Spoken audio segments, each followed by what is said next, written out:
Regional Director Farzad Nourian from Mission and Ministry at Florida Hospital offers tonight's invocation. Dear Lord God, we take a moment this evening to acknowledge you and ask for a sense of your presence to be with us tonight. Please protect and bless the drivers in the race tonight, the crew members, the officials, the fans, and their families. And Father, please protect and bless our men and women in military and law enforcement who serve this country every day. We ask these things in your name. Amen. Here tonight to honor America with the singing of our national anthem, please welcome from Sanford, Florida, Shannon Rose O'Donnell. Oh, say, can you see by the dawn's early light what so proudly we hailed at the twilight's last gleaming, whose broad stripes and bright stars through the perilous fight o'er the ramparts we watched were so gallantly streaming, and the rockets' red glare, the bombs bursting in air, gave proof through the night that our flag was still there. Oh, say does that star-spangled banner yet wave o'er the land of the free and the home of the brave?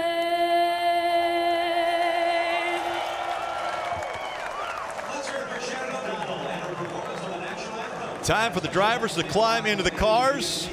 And what a proud moment for one of the executives for NASCAR. Steve O'Donnell, that was his daughter that just sang the national anthem here at Daytona.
To the 1,000th of a second, it's a dead heat.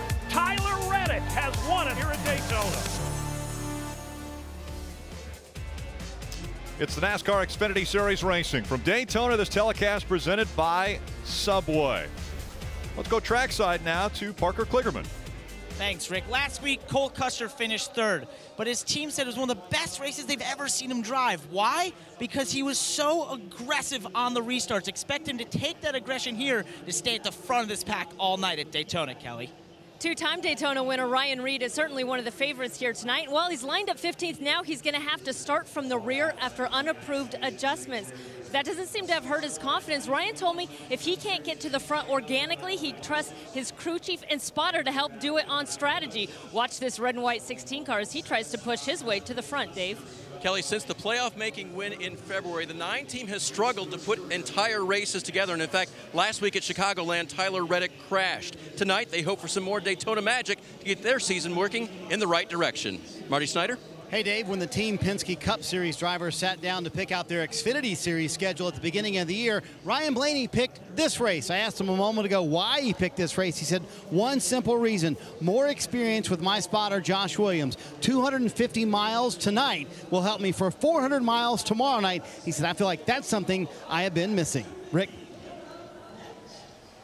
Thank you, Marty. And Jeff, when you look at these guys get strapped in, is this the most nervous you will be in a race car at Daytona before the engines fire? Nerve-wracking. Daytona and Talladega, we just saw 4 wrecks in overtime. These guys have to know that wreck's coming, and it's just the odds. They just stack up on you, and you're 3 wide, 2 wide. You know you're going to have to be aggressive. You're going to win this race. When you get aggressive with that many cars in a small spot, you can expect to be in a wreck. I know in every sport you get those butterflies. You want to get things started. You want to get going. You want to be out on the track. You want to get in your comfort zone. Your office is what these drivers do. And really, it's been a long day. I mean, all they did was they were going to qualify. It rained it out. So the only thing they've done all day long is sit and think about what can happen tonight, good and bad. And everybody has to be on their A game. Coming to pit road, the crew members, drivers, crew chiefs with their calls, everyone has to do a perfect job if you want to get to victory lane. Let's fire the engines. Let's go trackside for the command. Race fans, it's time for the most famous words in motorsports. Here to give the command to start engines, please welcome Winn-Dixie District Manager, our Grand Marshal, Greg Stanford. Drivers, start your engines! They're fired up.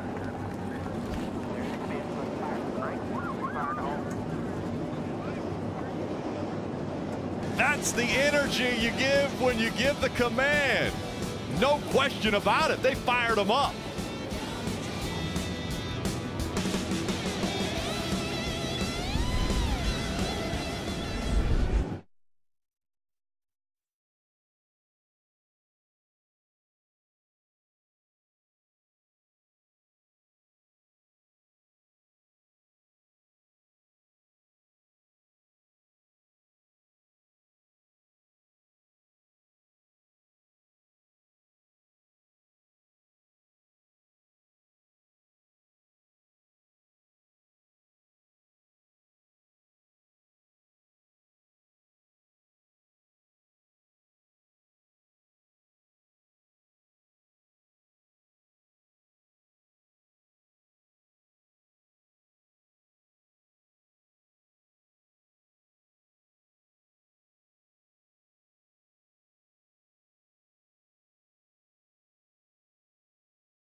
NASCAR on NBCSN is brought to you by Subway Restaurants, Jardiance, Implical Flows and Tablets, Credit One Bank, the official credit card of NASCAR, and by Toyota.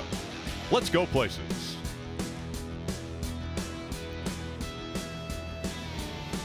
Cars beginning to roll now on pit road. Let's take a look at tonight's starting grid, brought to you by Subway. Up front, Ryan Preece and Ryan Blaney. Now, the last time Ryan Preece was in the 18 car was at Bristol, and he went on to win that race. He wants to keep that momentum going, even though it's been a long time since he's been behind the wheel. Cole Custer, Daniel Hemrick making up row number 2. Hemrick, he's a guy that if he wins the race, you'll see a little acrobatic backflip when he gets out of the car. Row 3, Elliott Sadler. Christopher Bell. Christopher Bell, probably one of the hottest drivers right now in the Xfinity Series. Yeah, row 4, Kyle Larson. Crazy race last week, starting next to Tyler Reddick, who won this race in February. Row 5, Justin Allgaier, starting next to Brandon Jones, runner-up at Talladega, the most recent restricted plate race. And behind them in row 6, Chase Elliott won this race in February, starting next to Ryan Truex. Yeah, row 7, we have some RCR teammates, Matt Tifft and Shane Lee. Think of Shane Lee, a local kid from Newton, North Carolina, only his 5th Xfinity start, his first ever here at Daytona. If you're looking for a young guy to cheer for, I think he's the one you should look for. Back here, Mr. Daytona, Ryan Reed, a 2-time winner.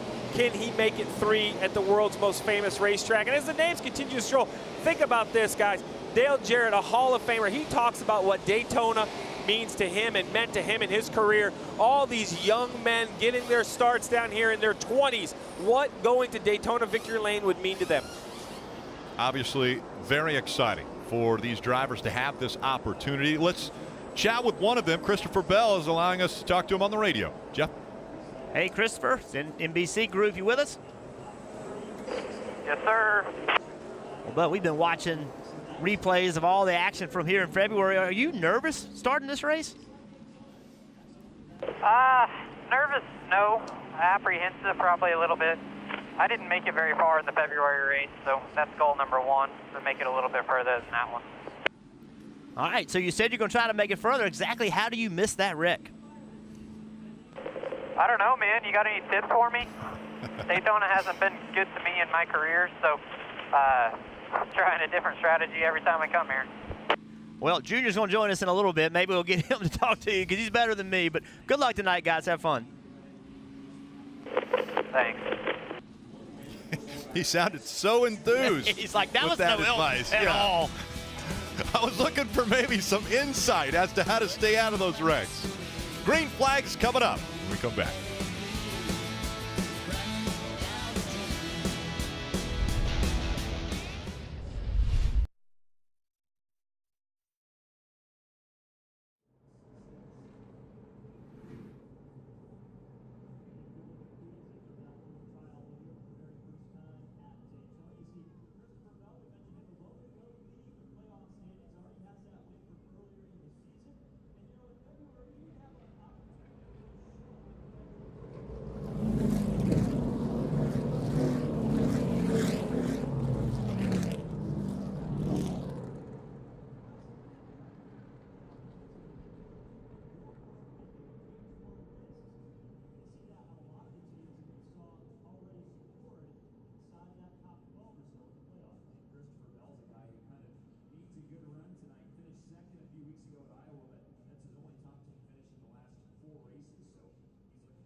Drove to victory at Talladega earlier in the year, and we know his strength. The last time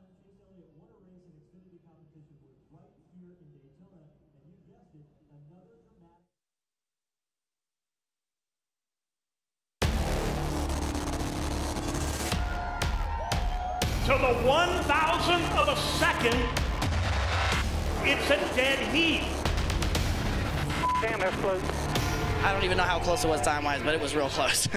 Ryan Priest delivers at Bristol. You're the man.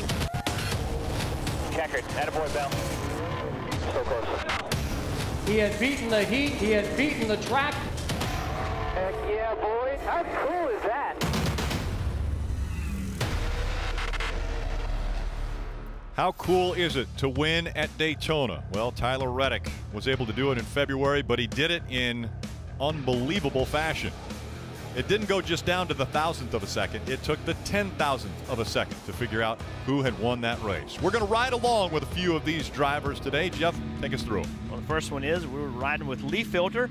Ryan Truex is the driver, starting in 12th. Got the helmet cam. This is going to be a crazy shot tonight.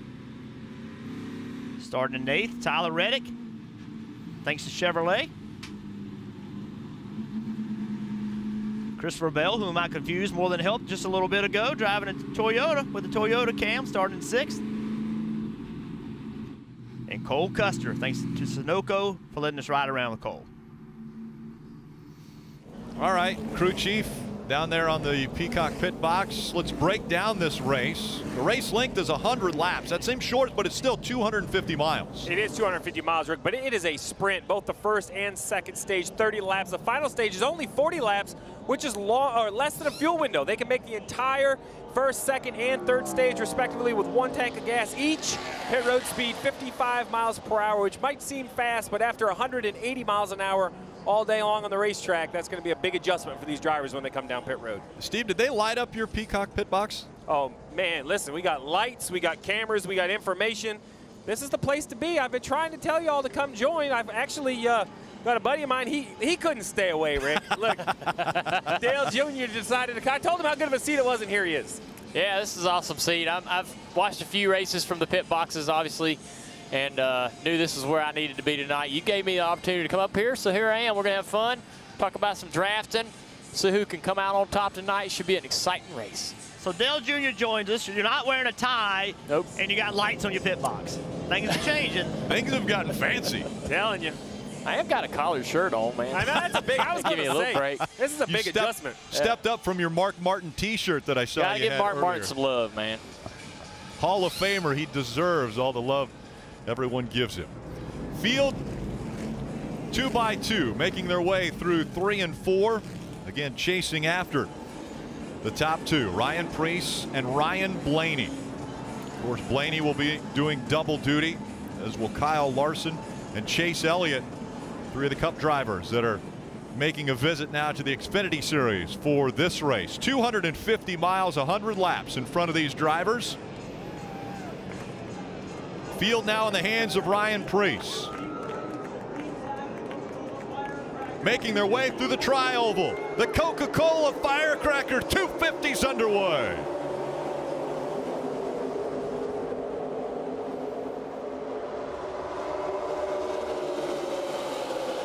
The double zero of Cole Custer right on the back bumper.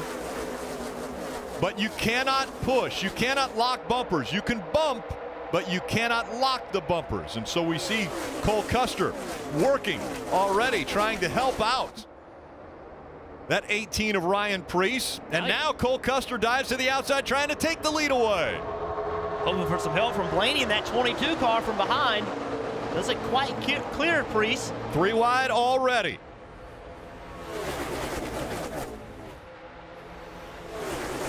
Tyler Reddick in the 9 moved up high. Coming through the tri-oval at full speed now. We'll see how they do. A lot of drivers say that this is the most difficult place on the track when you're 3 wide. Yeah, that tri-oval gets very tough, flattens out on the bottom of the racetrack. Cars do not handle well at all through that part of the racetrack. Side by side still for the lead. Cole Custer on the outside. Ryan Priest on the inside. A lot of room being given right now between the cars. You don't see a lot of aggressive side drafting. As this race evolves, you're going to see that double zero just pull up on the 18 as the double zero gets the lead and then takes the bottom, Parker. And guys, I'm not surprised to see him be so aggressive to get the lead. His crew chief came across radio right before the race started and said, be aggressive, stay up front, and if you fall back at all, we need to get back to the front as fast as possible. You saw him take the lead from Ryan Preece really early in this run. Little bump drafting early, got Cole Custer the momentum with the help of Ryan Preece. So as we go on board with Cole Custer right here, Dale, I think this is a great view of how busy the leader is, looking out the window and up in the mirror. Yeah, he's also getting a lot of information right now. I mean, his head's full of information from the spotter on where guys are at, what lanes are forming, where the energy's coming, whether the outside's forming a run. You see they're tight behind him. Elliott Sadler bump is into the bumper of the 18. His spotter's telling him that. That push is coming. Get ready for it. Block it. Take that energy that they're going to bring to you. And Junior, this is the first time that Cole Custer has led at Daytona, so he's never been in this position before. Yeah, he's definitely feels the push that he just got from that 18, and he learned something there, so he's going to continue to learn as he leads this field. But here we go. The 18 gets such an amazing run for the outside to be able to battle him for the lead. Preece goes to the high side, trying to take the lead back away. And think about Ryan Preece. He's a modified driver. He races on the short tracks in the Northeast, and now here he is at Daytona. Completely different skill level, what it takes to draft versus the type of racing that he normally does. Cole Custer edging out in front again. There's Elliott Sadler, the veteran, in the 1, right behind Custer. Not surprised at all to see Elliott Sadler work his way to the front. You have to think that Elliott Sadler came so close to winning this race in February, the closest in history. And when you're the loser, that stinks, man. It's terrible. You cannot get over it. So you know it's on his mind. Win, win, win. And Jeff, after he lost that race, I asked Kevin Mendering what was it that Elliott went to, and he said he went back and thought, what one move could I have made as the driver of the 1 car to win that race? I bet he's got one in his pocket tonight. Dave, I think that's a great point. I think that those winning moves, they could happen right now, couldn't they, Junior? You could get yourself in a position right now that helps everything work out later in the race. So I think the intensity level starts as soon as the green flag drops. You see right here on board with Christopher Bell, we saw what it was like to be the leader, the 00 of Cole Custer. Well, this is what it looks like 4 or 5 rows back in the pack. Right here, Dale trying to moderate the distance to the 21 in front of him, as well as work that side draft to the inside line. Yeah, the toughest part about that situation is, as he's pushing the 21 car, he needs to know how close the 21 is to the car in front of him, because he doesn't want to be pushing the 21 if he's already in the bumper of the 22, and you don't want to spin him out. You could actually get the car, get him uncomfortable and get him out of shape and cause a crash. So you got to get that information from your spotter, not only where you are, what you're doing, what cars around you are doing, but cars in the rows ahead of the guy you're pushing, so you don't shove him up into a crash. Well, you mentioned guys in front of you, the 22 of Ryan Blaney working double duty this weekend. We listened to him.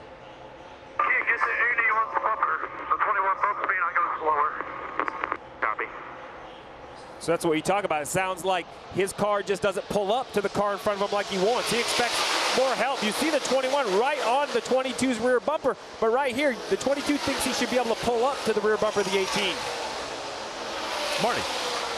And Rick, speaking of that 22 car and Ryan Blaney, exactly what Steve and Junior were just talking about is what he told me that he wanted to run this race for. Junior, he said, the biggest thing for me is hearing my spotter Josh Williams, learning what happens with him and us building a better rapport. That's why I'm running this Xfinity Series race. So early in January, he raised his hand and said, I want to run a restrictor plate race in the Xfinity Series. First time he's ever done that since he's been in the Cup car.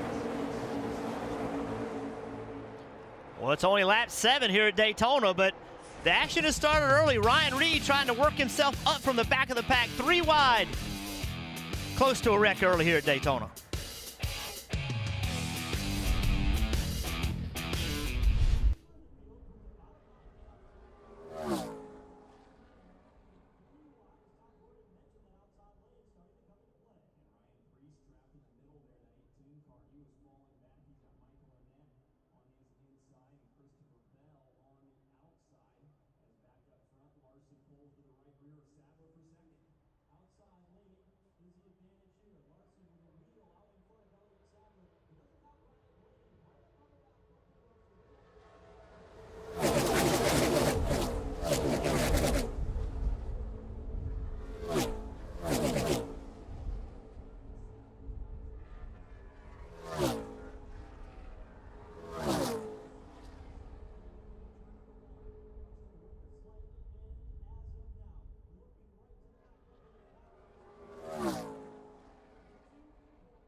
when you're on the go, make sure to get NASCAR Mobile. It's the official app of NASCAR. It puts that race coverage and live in-car cameras right at your fingertips. Just search NASCAR in the App Store or visit NASCAR.com/mobile. New leader at Daytona, the 42 of Kyle Larson up front. Things have got aggressive. Kyle Larson made an aggressive move to get to the outside, and then with a push from Blaney, here he is on the outside. Look at Cole Custer. Cole sees him coming, goes to the top, blocks, but there's just enough room in front of Elliott Sadler to get to the inside of him. Clears Cole Custer, and then that put Cole Custer in the middle, and Cole has dropped toward the back. He's back in 11th. There's just no block. There was no way Cole could make that block at this point in the race. Had he done it, it would have been a contact and a possible wreck. Kelly. Moving back to the 11 of Ryan Truex, and the name above the door reads Riley Cunahan this week. That is the son of Chris Cunahan, a vice president of sales at Leaf Filter. Riley sadly passed away unexpectedly last week. This team racing with heavy hearts. Here was the message just before the green flag. It's a good day to be here in Daytona. Really can't thank, Matt for coming down, bringing everybody with him, but we're going to race this one with some heavy heart. For Riley Cunahan, we're going to do this one for him, bud. All night, just stay out of trouble, do the things you need to do. Chris, I know you're back home listening. We love you and we appreciate you. Stay strong, brother. And just imagine if they could get this team to victory lane in Riley's honor here tonight. Well, Junior, I think this is the best view. If you want to know what it's like for a lap around Daytona, right here on the helmet of Ryan Truex. Take us for a lap around this famous racetrack. Well, right now, Ryan, he's on the outside. He's in the outside groove trying to get a run here. And if he gets a run, he has to decide whether this run is worth taking to the top, putting himself into the third groove and possibly getting shuffled out of the draft. And he's going to stay in line here and keep pushing this 16 car. 16 goes inside, so Ryan looks, they almost made contact there. So Ryan's got a great run here to take a position, staying consistent, staying in your lane, and allowing guys to make, I wouldn't call that a mistake by the 16, but he chose to go into a different line, and that allowed Ryan to move forward. Sometimes if you don't do anything but stay in your line, you'll go forward by watching guys make wrong moves. And that's what Ryan did there. Now Ryan's going to the inside. He's going to try to dump the 20. They're going to try to hang the 20 out and get another position here. As you see the rest of the field single file out, you want to be part of that practice. You don't want to be the odd man out. As you see him still battling here with the 20. Get him a little side draft there. Well, you see right behind the 11 of Ryan Reed, Jeff, is that the 11 of Ryan Truex is the 16 of Ryan Reed, who had to start at the back of the field. We saw earlier, you showed us a replay of 3 wide, but he's worked his way all the way up 21 positions. Yeah, Ryan has proven to be a really good plate racer. This is where his wins have come, and you can see he's been very aggressive right there. He side drafted 20, got his right front fender on his left rear quarter pounder to slow that 20 down, and that race to the front, he knows how important track position is, and he's been willing to put himself in position. So right here, he's looking to get to the 20 car. He goes to the 20 car right in the right rear quarter panel to try to put some drag on that 20 car. But when you do that, you're really exposing yourself to damage, danger. And you saw how loose the 16 car got. Everybody behind him is like, whoa, whoa, whoa, whoa. But it all worked out. Ryan definitely a fighter. Ryan Reed diagnosed with type 1 diabetes when he was 17 years old, thought he might not be able to race again. Doctor said, we don't know if you can get behind the wheel of a car because we got to make sure that we can keep track of your blood sugar level. And sure enough, he was able to keep going, stay behind the wheel, and has been very successful. As you mentioned, his 2 wins have come right here at this racetrack. And what he wants to do right now, Junior just mentioned it, in front of him, he sees single file. Everything in front of him, there's nothing double wide. His goal right now is to get away from Christopher Bell. How can he be the last car single file? Currently, he's the first car double file, and that line in front is going to get further and further away as long as they stay single file. Kelly. Say Ryan Reed knows how important track position is. In his 2 wins here at Daytona, though, he's led just a total of 23 laps. I asked him what he learned, what makes him such a good super speedway racer. He said after the first win, he learned how to side draft, how to keep the lanes moving. He realized you need everyone to play a part. After the second win, he said, really had to just figure out how to block there, how to lead a pack. And he's taken the time to study other great racers like Dale Earnhardt Jr., Brad Keselowski, to see what they do that works. Dave? Kelly, while the 16 of Ryan Reed goes forward, Ryan Preece in the 18, the black and red car there that was the first, what was the pole sitter, is going in the wrong direction. Now sometimes the driver just falls back, gets comfortable, and tries to find a way to hang until it's time to go. But in this case, Ryan reported, I am wide open and I'm struggling to stay with him. So he may not have everything he needs to win tonight. We'll see. Only 13 laps to go in stage 1 from Daytona International Speedway. The Coca-Cola Firecracker 250 heating up. Kyle Larson out front.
Presented by Subway.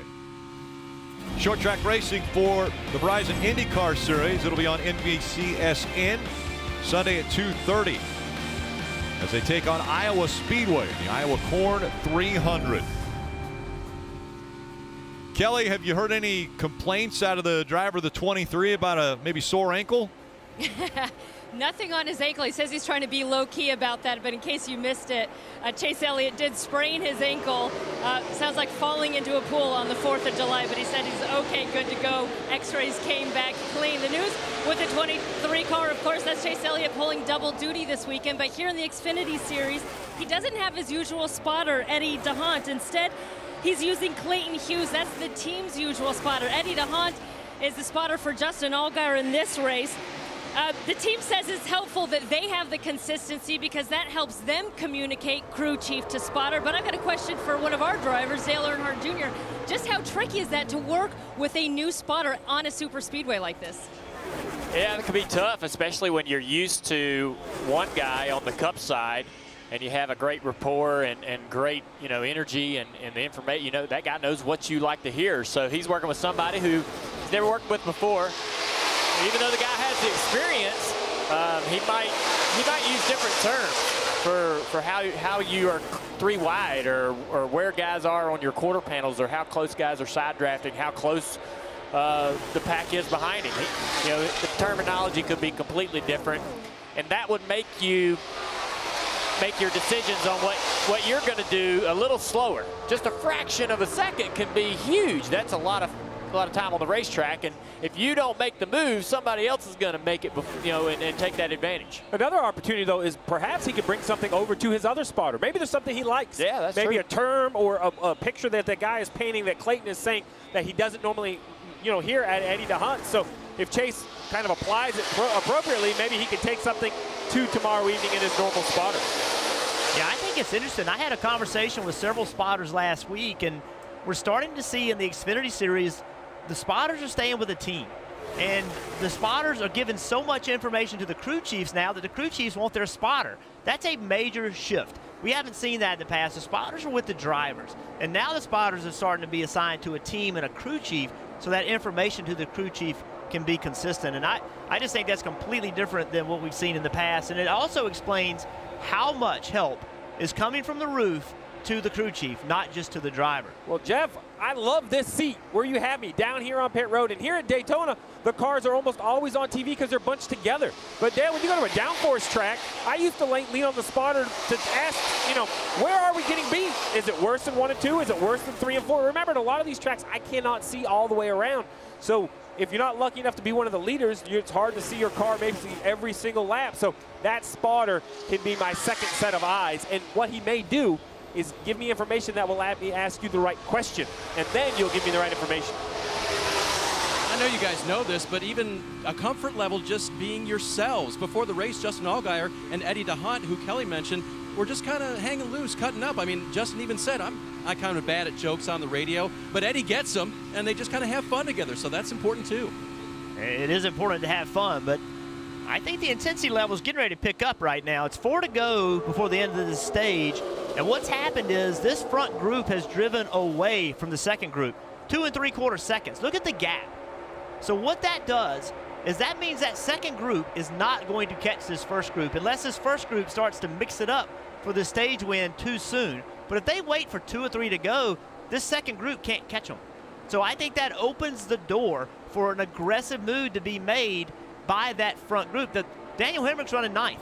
He's the last car in that front group. Where do you think an aggressive move is going to come from coming to 3 to go for the end of the stage?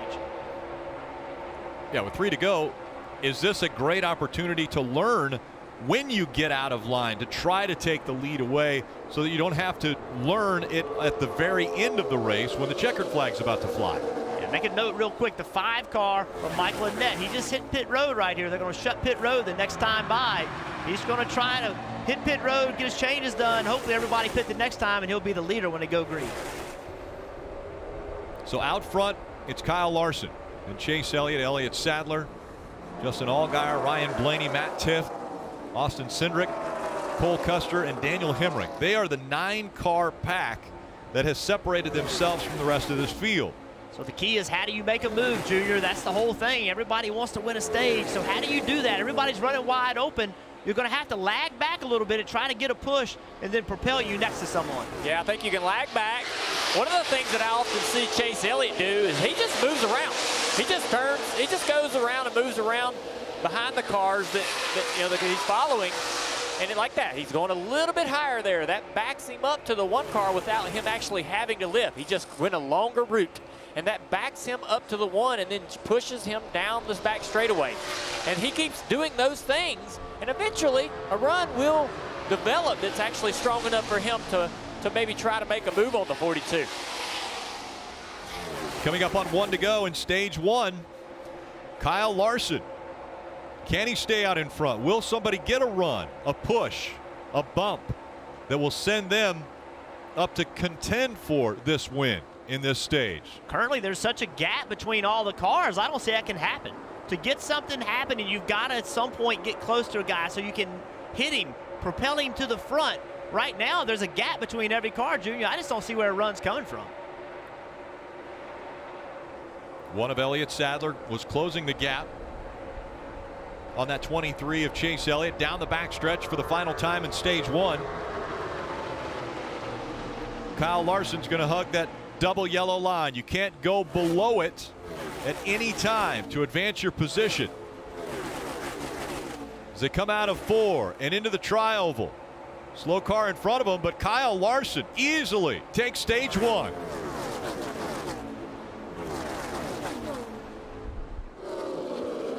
They stayed in line behind him.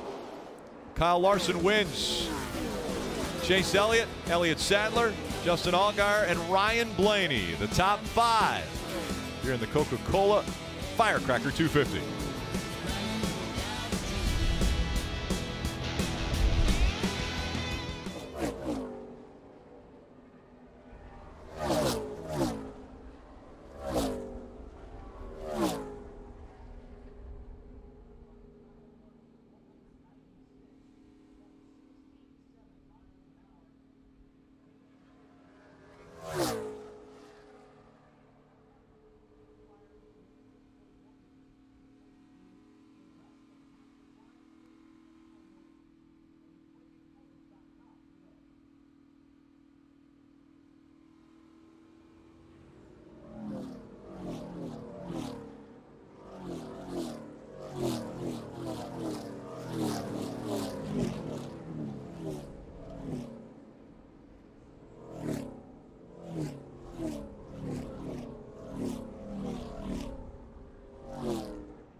Make sure you have the NBC Sports app.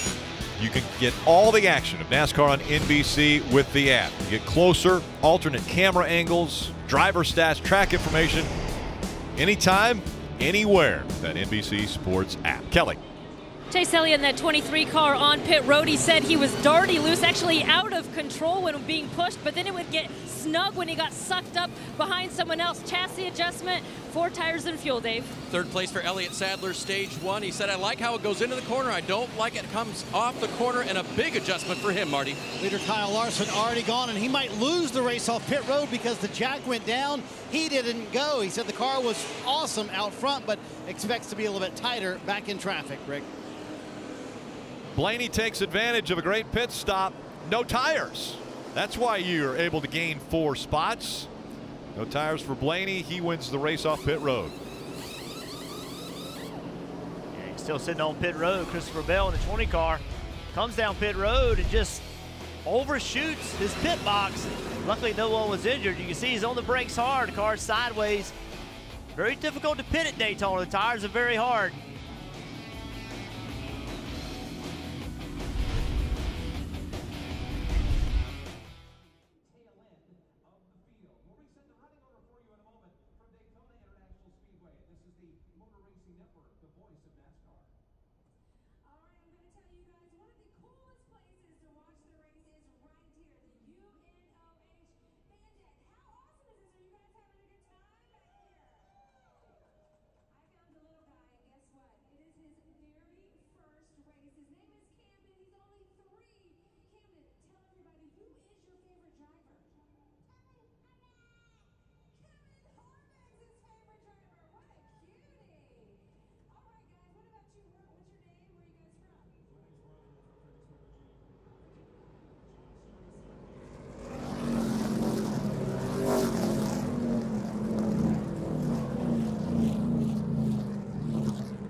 you just talked about. It's tough to do it with 2 tires because you got everybody that's allocated to going over the wall into doing the tire stop. So if you don't do the tires, that puts you 2 guys that actually are available if you want to do rounds in the rear or rounds across the rear and try to get a chassis adjustment. As a result, that gives Ryan Blaney the race lead coming off pit road. He leads for the first time tonight. MRN's at-track scanners and two-way communications are provided by Racing Electronics, the #1 choice for racing scanners, headsets, and the popular FanVision handheld unit. Visit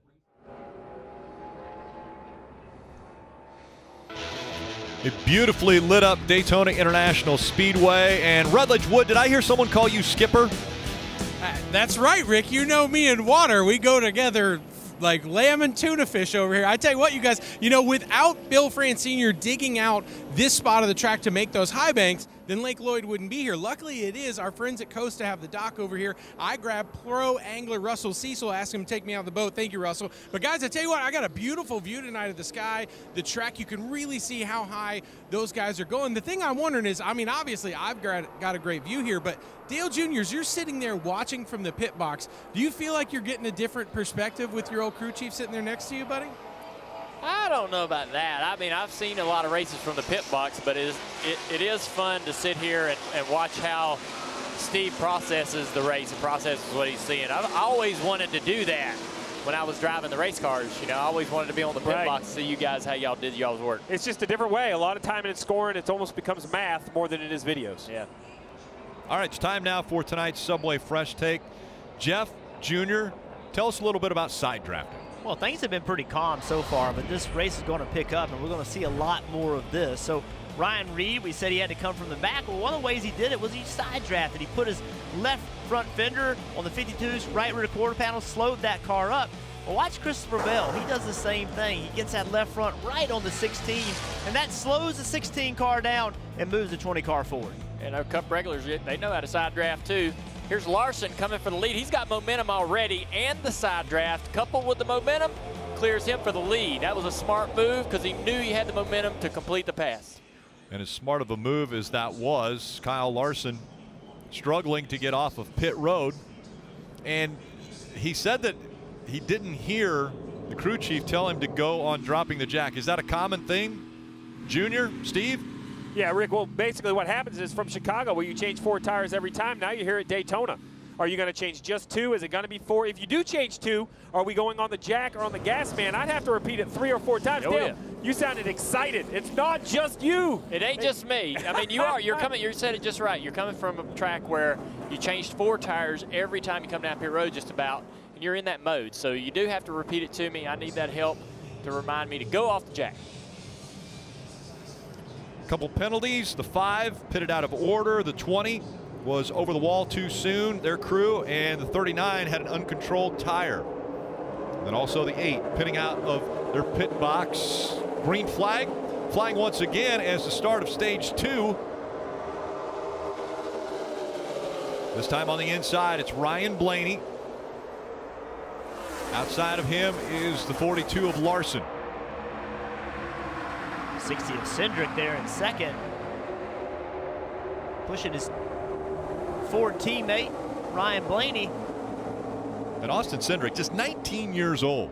That young man definitely showing promise.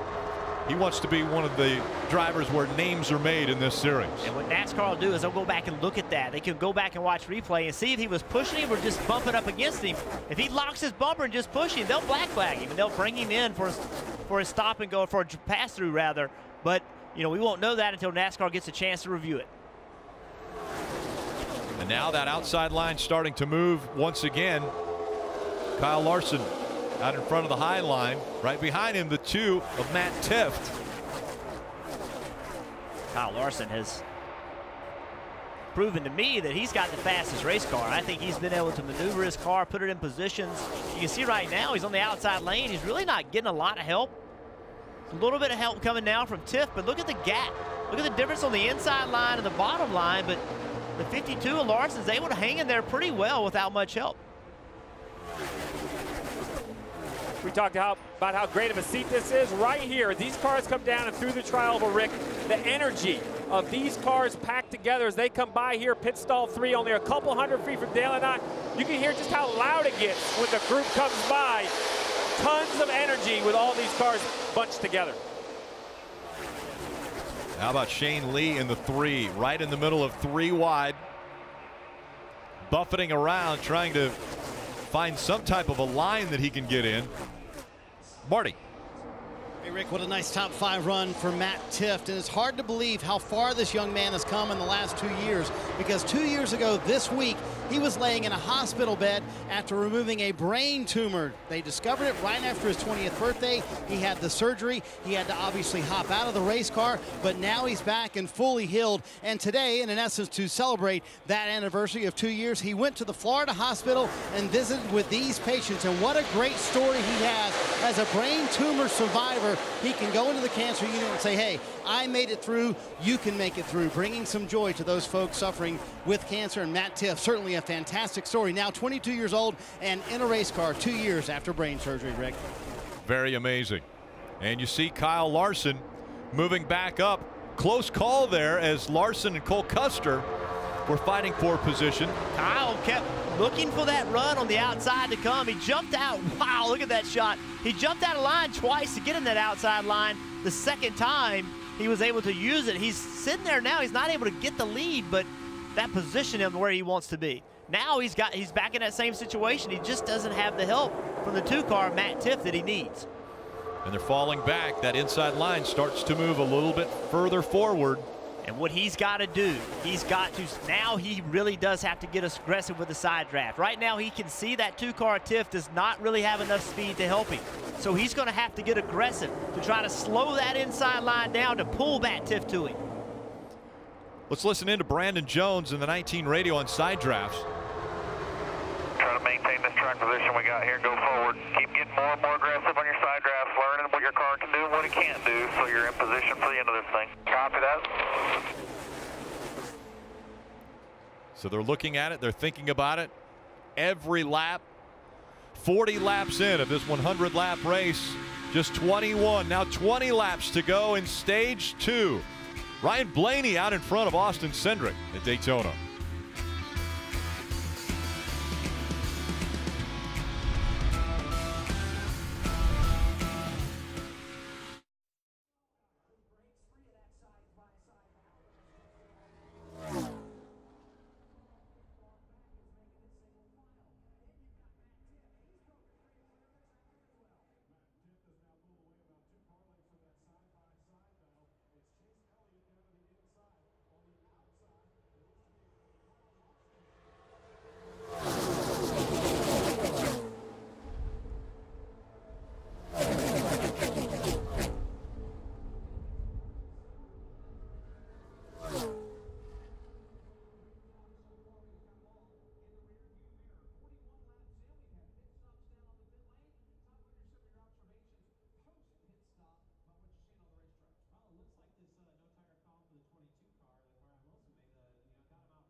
Stars and Stripes weekends continue, and what a place to be. Bring your family out. Kids 12 and under, they are free for every Xfinity and Camping World Truck Series race on the schedule. There's discounted tickets for the Monster Energy Cup Series events. Just go to NASCAR.com/kids-tickets to learn more about it, but what a great place to bring your family and create memories.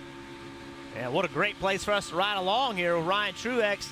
Leaf filter making it possible for us tonight. And Ryan doing a nice job. Watch his wheel. You see that orange tape right in the middle of the wheel? That's what he uses when he's in the pits to get the wheels centered.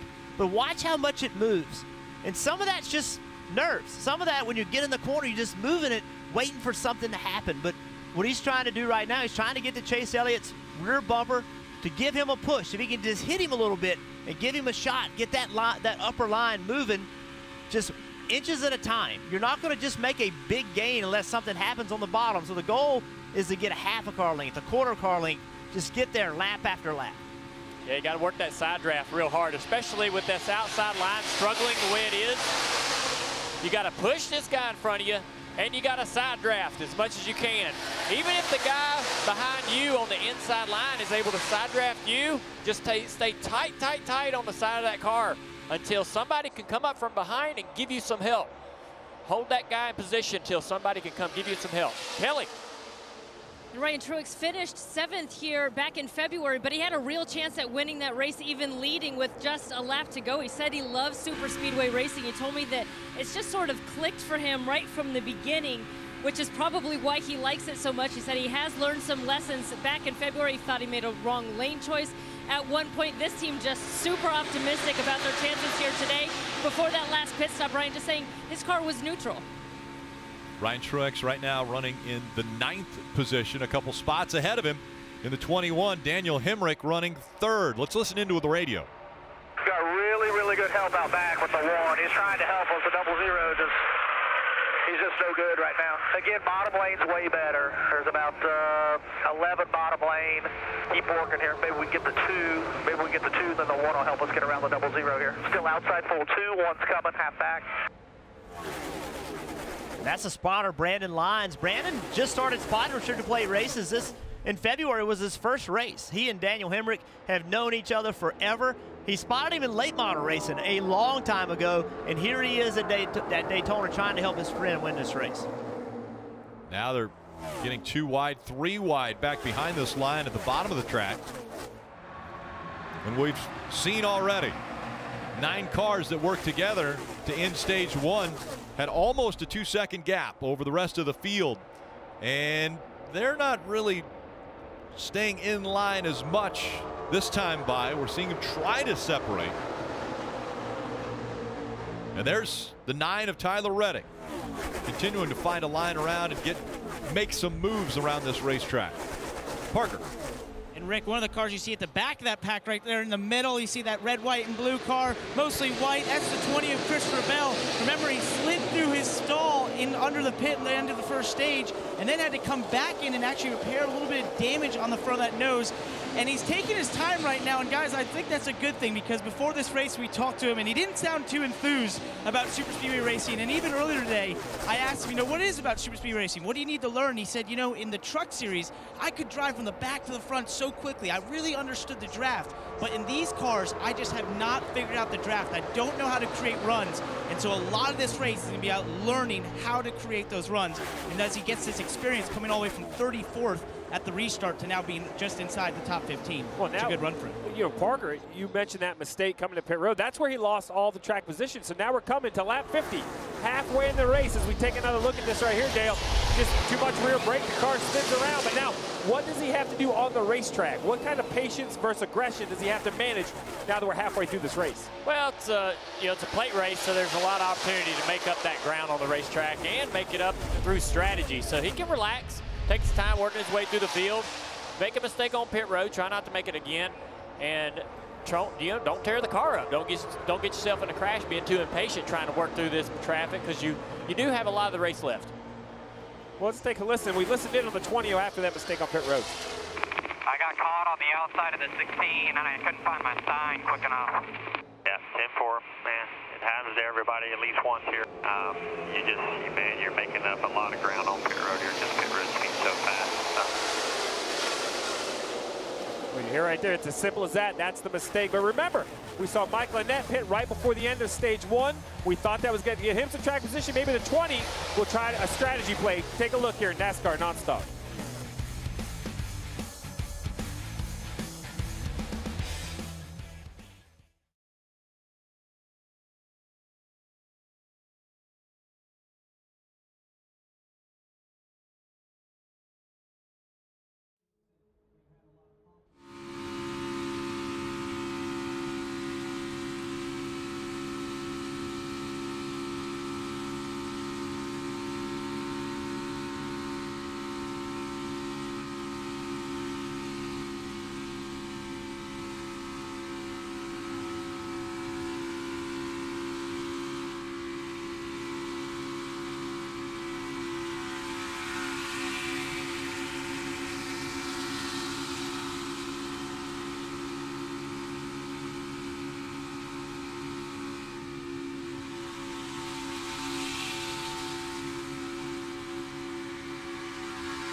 It's NASCAR Xfinity Series Racing from Daytona. Telecast presented by Subway. Dave. Rick, running back to the garage area now, the 18 car of Ryan Preece has driven into the garage area somewhat under power, but they believe there may have been some debris that went through the radiator. The pole sitter went back in the field early, was having trouble, and now it appears he's done for the day, getting unbuckled. Very unfortunate for Ryan Preece. We mentioned at the top of the show, the last time he was behind the wheel of that 18, he went to victory lane from Bristol. But now, looks like terminal problems for the 18 as they're back in the garage and the driver's out of the car. Great battle up front for the lead. Ryan Blaney blocking now as Chase Elliott has made his way up there into second. Kyle Larson also in the 42, working his way up. I'm going to tell you one thing I think has changed this game a little bit is I'm seeing some lightning bolts off of turn 4. So is weather in the area? I saw a couple lightning bolts out the window, and that information is being relayed to these drivers at the end of stage 2. If it were to rain, that would be the completion of the race. So these guys, you can see the intensity level is picked up. Ryan Blaney blocking, driving out of his mirror right now. Here comes Kyle Larson on the high side. It took forever for that upper line to get going. It took a lot of experience. You saw some Cup guys. You saw Elliott Sadler get in that top lane, and that's what finally made it work. But Ryan Blaney in that blue and yellow 22 car, he's done a great job of blocking. Riding along with Tyler Reddick, February's winner from right here at Daytona. Hoping that outside line runs. Going to give the 42 of Kyle Larson a shove. Can't quite get to his bumper. Kyle's wanting him to just get up there and hit him. Side drafting there by Chase Elliott, trying to back that 42 up. Blaney out front. And Justin Haley in that white car, 24 car on the outside lane, and 7th. He just won his first truck race a few weeks ago. Marty. And guys, to add to this with weather in the area, also Kyle Larson said a moment ago, my car is so loose. So Jeff, how much of a handful does that make it in a draft like this when your car is extremely free? Yeah, especially when you got Reddick right behind you giving you those shots. If Reddick gives you a shot in the middle of the corner, oh, that's the move right there. Big move by the 42, Larson. Fakes to the outside, goes to the inside, goes right on by Blaney, and Larson's back out front. He got a good run, caught Blaney where he really couldn't block him. Went to the right, then went left. Didn't give Blaney a chance to counteract. Now you're going to see that 42. He's going to get really wide.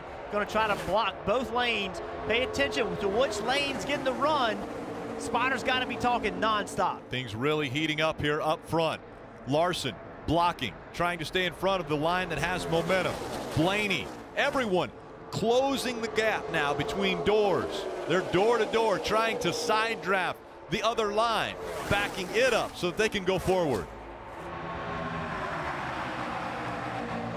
Larson right now, he's hardly looking out of the front windshield. It's all in the mirror. Every now and then, just to understand where you are, but it's rear mirror, it's A-post mirror. Try to see the inside line, try to see the outside line. He saw the 23, starting to make a little run, so now he's going to go to the bottom. Now he's looking in the mirror again. He sees the 22 trying to make a run, nothing going, stays in the bottom. Spotter's talking to him, saying no run from the outside, so he just continues to block the bottom. Now he goes to the top, and the line started to come. Coming up on 1 to go in this stage. Once again, Kyle Larson out front. Chase Elliott leading the bottom line. Ryan Blaney on the outside line. Blaney with a run. Kyle Larson immediately blocking. Then Elliott. Chase Elliott tries to make the run on the bottom. Larson goes down there. Now back up to the top with Blaney. Ryan Blaney, the Pied Piper here at Daytona. Everyone following.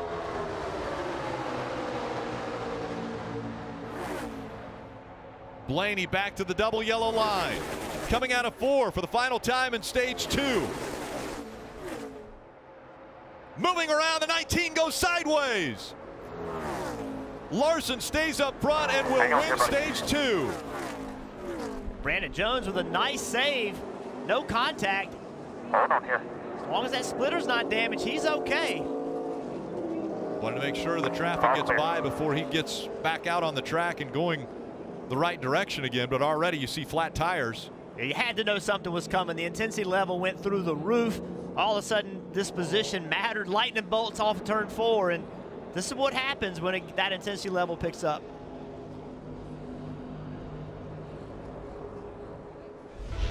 Close calls that last lap. Great shot from Cole Custer. 19 of Brandon Jones just came around on him. Really no contact from anybody, just behind all those cars. Not much air to push the car down, lost the downforce. Really nice job, though, to keep from causing damage.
NASCAR on NBCSN is brought to you by Credit One Bank.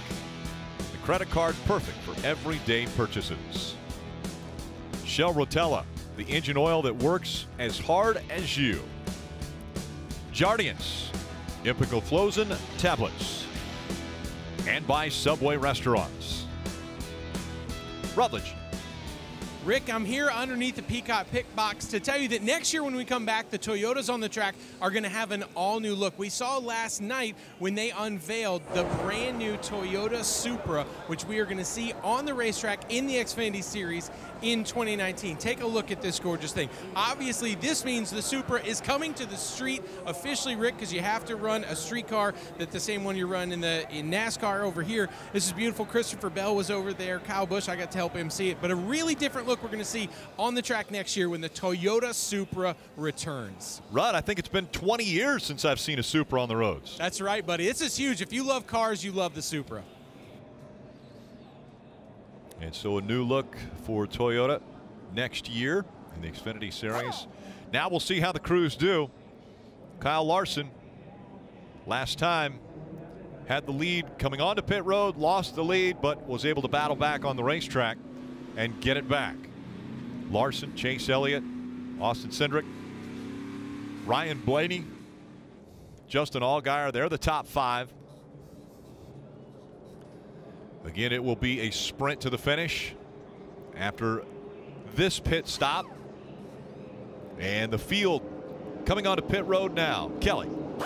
And we'll start by looking at that 60 of Austin Cindric. He was just loose and unstable off the turn, so they're going to make a track bar adjustment, move it down 2 rounds, and the call was for 2 right side tires. Chase Elliott, that 23 car, was happy with the adjustments that had been made to his car. They were debating between 2 and 4 tires. He asked for 4. They're going to put tape on the nose. Sunoco fuel, Marty. Not only is Kyle Larson getting laps tonight, his Cup pit crew also getting some reps here on pit road. They are pitting him tonight. He said much looser on this run to his crew chief, Mike Shilput. They go with 4 Goodyear tires, wedge adjustments on the left and right side. And because of those 4 tires, you see all that track position they gave up, Rick. Yeah, a lot of guys going with 2-tire stops. 8 spots made up by Ryan Reed. And Austin Cindric loses a couple spots on pit road. He also did a 2-tire stop, though. 4-tire stop for Chase Elliott, losing 4 spots. Let's see if we can dial up Austin Cindric on the radio. Jeff? Hey, Austin, it's Burton up in the booth. You with us? Yeah, what's going on, Mr. Burton? Well, you're making me feel old calling me Mr. Burton, but I'm going to tell you something, man. You have limited plate experience, but you're doing a great job tonight. Tell me what you're learning. Yeah, definitely learned a lot. It was pretty cool to, run that stage with Blaney there, trying to get one of us a stage win. And it's crazy out here. I didn't tell you that much. A few of those pushes I got from Justin Allgaier were big pushes. But this Odyssey Battery Ford Mustang has been really fast all weekend. It's great we have Ryan Reed now in front of us, so I really have 2 teammates around me, hopefully setting up for a really good, strong final stage. Well, you've been fun to watch so far tonight. Hope it finishes off well for you. Good luck, bud. Yes, sir. Thank you, guys. Hopefully we'll put on a show. Oh, the 19-year-old definitely putting on a show. Austin Cindric, we'll see how he's able to finish this one out when we come back.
If there has ever been a movie that describes Daytona, we Fast and Furious. You can ride along with Dom, Letty Hobbs, the rest of the crew as they face off against an unforeseen enemy in Fast and Furious Supercharged, now at Universal Studios in Florida. All right, 2 stages in the books now, and Kyle Larson seems to be very strong, but we're starting to see things heat up back there and a lot of movement. Well, stage 1 was super calm, like way calmer than I thought it would be. Then stage 2, a little weather came in off turn 4. The intensity level pretty much picked up from that point on. It looks like that weather's going to move off and be okay, but still, this is a short race. I think the battle for track position is going to start as soon as this green flag starts. It's going to be wild from here on out, I think. All right, Steve Jr., what's it been looking like down there in pit stall number 3? Well, first of all, it's a great scene. We've seen the action. We've seen Kyle Larson right there chose to take 4 tires. I think that's an interesting strategy call, Dale. I think they knew they were going to lose track position, but that tells me a veteran, a Cup veteran, feels that handling is going to come into play where he's going to be able to put his car throughout these closing lines. Yeah, I'm really surprised that handling's a factor at all or questionable for any of these cars. We've already heard some of the guys talk about their cars being really loose. So I would want 4 tires to be able to be on the offense and be able to be aggressive with the steering wheel as I'm trying to turn down the corner and side draft hard off a guy that's down a couple lanes.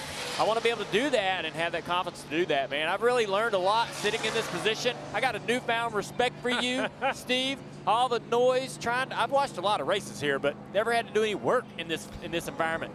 So this is a lot tougher than I thought. New respect for you, buddy. All those races, Rick, and I just had to have him come join me one time. It would have been that's all it took. All right, let's listen into the 60 radio after that pit stop. Stay out of trouble and get this thing in Gatorade victory lane, right? Absolutely, bud. Still have 35 laps to go. You've been a joy to watch. It's been a lot of fun. Have fun out there. Take care of yourself. It'll be a slugfest at the end. Be smart. Yes, sir. Taking care of it. Take care of yourself. It's going to be a slugfest. those are 2 sentences you don't want to hear come together. Well, a couple things just happened. Number 1, I want to thank Junior for trying to convince everybody what we're doing is working. And then Steve. He was trying to convince Steve it was working. But then that right there was just be there for the slugfest, right? You know it's coming. Be there at the end so you can throw some punches. There'll be 34 laps remaining in the race. Tyler Reddick, Ryan Blaney making up row 1.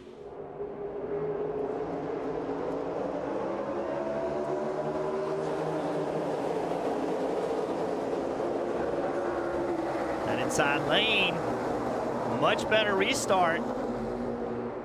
Let's see if the outside line can battle back. How about Elliott Sadler right there working with Blaney, and those 2 separate themselves from the pack. But look at that gap that the front row has created. Now Elliott's going to have to be real aggressive because that 9 of Reddick is coming hard. They're going to have a big run on Blaney right here. Elliott blocking both lines right now, and Blaney, as Elliott gets a big shove from behind, Blaney up there has to stay in front of the 1. Elliott now is not going to be able to get in front of Tyler Reddick as we see Reddick getting up to his door. Now the blocking goes back in the hands of Ryan Blaney and the 22 up front. 2 and 3 wide behind him. There's Larson on the bottom lane with those 4 tires. Remember how close Elliott Sadler was to winning the race in February. He was 0.0004 seconds behind Tyler Reddick. Elliott Sadler now running second. How hungry? Because he hasn't won in over a year. How hungry is Elliott Sadler to get to victory lane? Dave. Very hungry, Rick, and we talked about maybe having that one move that he might have memorized that he didn't do in the February race. On that last stop, they took right side tires and made more adjustments for Elliott. The car was just a little bit loose off of the corner. That'll help the driver if the adjustments work. Well, Dale, your cars have so much success here, and now that we get into the final stage, we see Elliott Sadler in second, Tyler Reddick there at the first car in the outside row, both Junior Motorsports cars. So what's your role in this situation? Are you an owner? Do you spend time with these younger drivers like Tyler Reddick before they come to the plate tracks? Honestly, Elliott Sadler is the leader of that bunch. And, you know, with his experience, he was really good with working with William Byron last year and it really helped William put himself in position to win a championship. And so those guys know they can go to Elliott, and Elliott's going to be a competitor and want to beat him on the racetrack, but he's going to try to help him all he can off the racetrack. So we talk about help. Tyler Reddick, first car on the outside line. You're moving your hands around up here. What are you looking for him to do? What's he need to do to work back to the front? Well, you see he's falling back on that outside line. He's got to get more aggressive with his side drafts and do it at the perfect time. He's got to get on the quarter panel of that guy on the inside. And even if it's not quite working enough, he needs to sit there and be patient for that help to come behind. And Junior, the other thing that needs to happen, the guys behind him, they need to get lined up. I mean, they need to form that outside line. It's 3 wide, you know, a few rows back, but the rows directly behind Reddick, they need to get in line and follow directly behind that 9 car. You can see that 3 car, Shane Lee. Right now he's clear. There's no one in between him on the bottom. So he needs to get and follow those cars in front of him. That will create less drag and let that whole outside line move a little bit better. Once again, lining up on the inside, 7 cars trying to separate themselves. Ryan Blaney leading the pack around Daytona as we go NASCAR nonstop.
You saw it all on NASCAR Nonstop. The 16 of Ryan Reed comes around, coming through 3 and 4. We see Ryan Reed's running in 5th position, pretty good shape. Everybody gets really bottled up on the corner exit. Got tagged from behind by Matt Tiff. Just one of those Daytona wrecks where, you know, everybody got bottled up and they just get slowed down enough and some contact there with the inside wall. So right here, see, he's in the back. He's right against the 23 Chase Elliott. The 9 pushes the 2 just a little bit. The 2 gets into the 16. Little pop right there that moved the 2 into the 16. Talked about that earlier. When you start to bump draft somebody, to push them, you have to make sure they're not in the rear bumper of someone else. And that all started just Chase Elliott was just a little bit slow, not bad, just a little bit slow, and it just stacked everybody up. And then behind them, wow, that was big contact. 8 of Cesar Baccarella and Blake Jones in the 78. A lot of damage.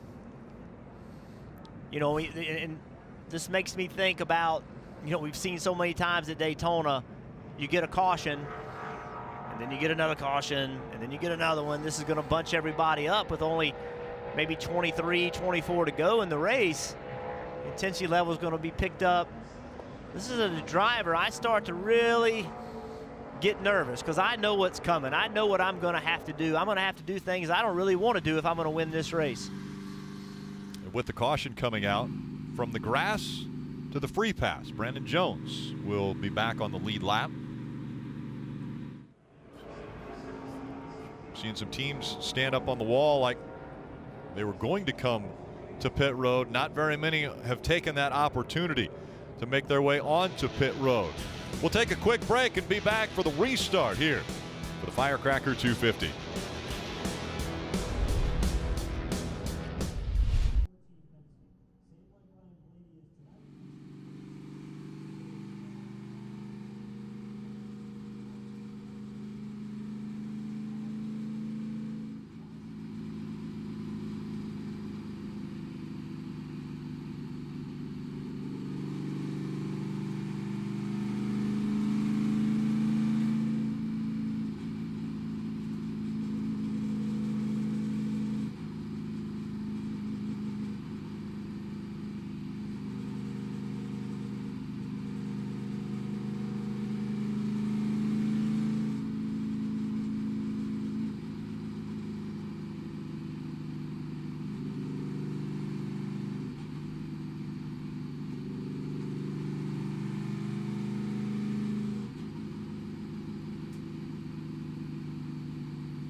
It's NASCAR Xfinity Series Racing from Daytona. This telecast presented by Subway. Let's go to the Toyota Camry on-track car, Jeff. Well, one of the most important things when you're at Daytona is this rear spoiler and that rear bumper. That rear spoiler slows the car down. It makes drag, but the guy behind you, if you can hit you in that rear bumper and get you moving forward, it makes your car go faster. The problem is, Rick, that rear spoiler we just showed, it's up in the air. And it makes it really difficult to see the car in front of you. So we just heard some really cool radio transmissions that will talk about the challenge of seeing over that rear spoiler. Nothing I can do there. I got such a big hit from the 9, turned me sideways, and the only place I had to go was 16, or else it was going to wreck us. So that was all I could do. Yeah, I just told Herm, told 9 got into us, and all we could do there. That's why I keep you posted what's in front. No pushing when the guy in front's pushing.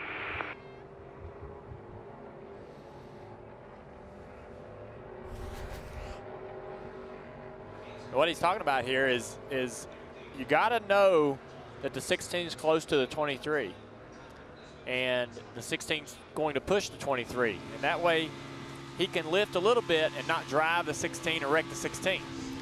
And so I guess, you know, as a spotter, you're trying to give your driver the information that the cars in front of you are all stacked up, and if you go up there and push one of those guys, you may spin him out because he's already in the bumper of the car in front of him. And it doesn't do any of you any good to chain up and get that many cars pushing at one time. So often have these kind of wrecks. And the one hard thing about that situation was that is right where the cars are coming directly at the spotters. So very difficult to see the gaps there as the cars are coming at them. Isn't Rutt close to you guys down on the pit box? Rick, I'm actually directly underneath him. I was keeping an eye on social here. Let me just show you, I've got some great news for any of the fans wondering. NASCAR has them point out, in case Dale Jr. experiences technical difficulties, they keep a backup Dale Jr. nearby at all times. There he is, Joe Crowley. Joe, you have a striking resemblance to Dale Jr. I don't know if, Rick, you even noticed that before. Not until that tweet.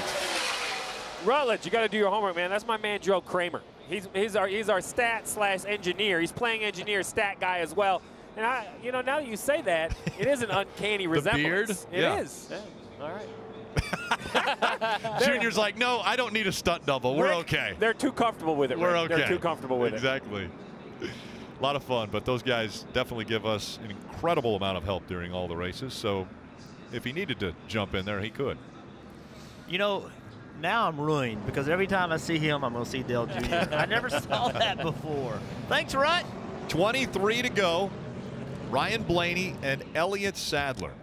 So we saw toward the end of stage 2, the outside line started to move.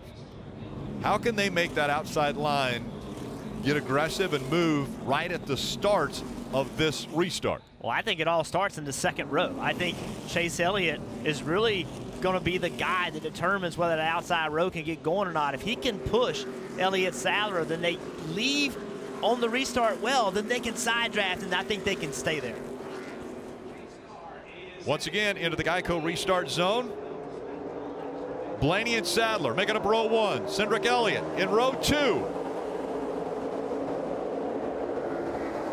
See that gap between the 1 car and the 23 car of Chase Elliott? That is not what they need. They need to be almost hitting each other to stay close to that inside line. Now they're hooked up. Not legally hooked They're just up. bumping. They're just bumping. They can't hook bumpers. They can't stay connected or they'll get a black flag. But you see the shove. Now Elliott Sadler with a big run, but he has no help behind him. Oh, as Elliott gets to that right rear quarter panel, he's there. He got to that right rear quarter panel and pulled the 22 of Blaney back to him. Now he's hoping the 23 can get to him to push him in front of the lead. Almost cleared him. And right back, here comes Blaney with the same thing, side drafting him, trying to pull him back, but here comes the 23. Chase Elliott now trying to bump that one up front, and now Elliott out in front. Hang a left, Elliott. If I'm Chase Elliott right now, I'm sorry, if I'm Elliott Sadler, I'm hanging a left. I am leaving the guy that just helped me. I'm going to go to whatever lane's the fastest. I know he helped me get to the lead, but right now it's about me winning the race. It's hard to decide, though, because both lanes look great. There's a lot of cars forming on the outside line. It's got the tighter, the tighter bumper-to-bumper action, and that's where the energy is going to be coming from, Jeff. That's what the spotter's trying to tell, but he goes to the bottom here as the bottom line starts to form. It's going to keep changing, and that information from the spotter is really critical right now to give Elliott the information he needs to be able to pull up in front of the line that has the energy, because he needs that energy. They're going to shove him forward. He'll jump in front of the 23 here, get a push. You see him push his car away. He also stalls that 23. That gives him a chance to get back down the bottom, maybe get a push from the inside line. And you said got a push. They never touched. Is there that invisible air bumper that we've been seeing? We always called it the beach ball effect. Imagine a giant beach ball in between the cars, and when the 22, if they, there is a chance when they kind of pop that beach ball and you get to the bumper, but if that doesn't happen, you can't get shoved away by the car behind you. And that beach ball stays intact. That's the goal of building a good speedway car. We talk about how well it pulls up to the car. You want a car that can drive through that beach ball and get all the way to their bumper, because that way you can pull out the pass before you help the car in front of you. People think we're crazy, but that's exactly what it feels like. It feels like a giant beach ball in between you and the car behind you, and you want that to stay there. And that's what Elliott needs to be, moving in front of both lines to get the shove and get the momentum, keep the momentum in his car, so that they don't break that beach ball or break that bubble and get to his bumper. But it looks like that with movement like that. Oh, he got to the left rear quarter panel. Blaney able to get to the inside of him, and now Blaney trying to take the lead back. But you saw the one. Elliott Sadler trying to do the side drafting once again to take the air and put it on that spoiler of the 22 to slow him down. But now that inside line forming up solid again. They're side by side for the lead. That time the gap between 1 and 2, 18 1/1000ths of a second. Elliott Sadler, big run right there. You saw what he did. Oh, around goes the 60. Austin Cindric wrecking in front of the crowd. Daniel Hemrick's caught up. Tyler Reddick, Cindric, barrel rolls. See when you're done, Tomlin. Lands back on his wheels. Okay, Matt Tiff trying to make a lot happen. Joey Gase in the 35, sitting right up against the 60 now.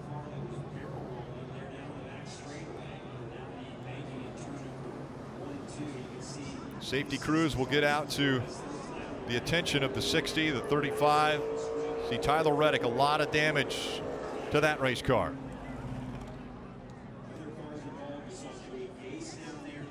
We saw Cindric getting sideways as he was coming through the tri-oval.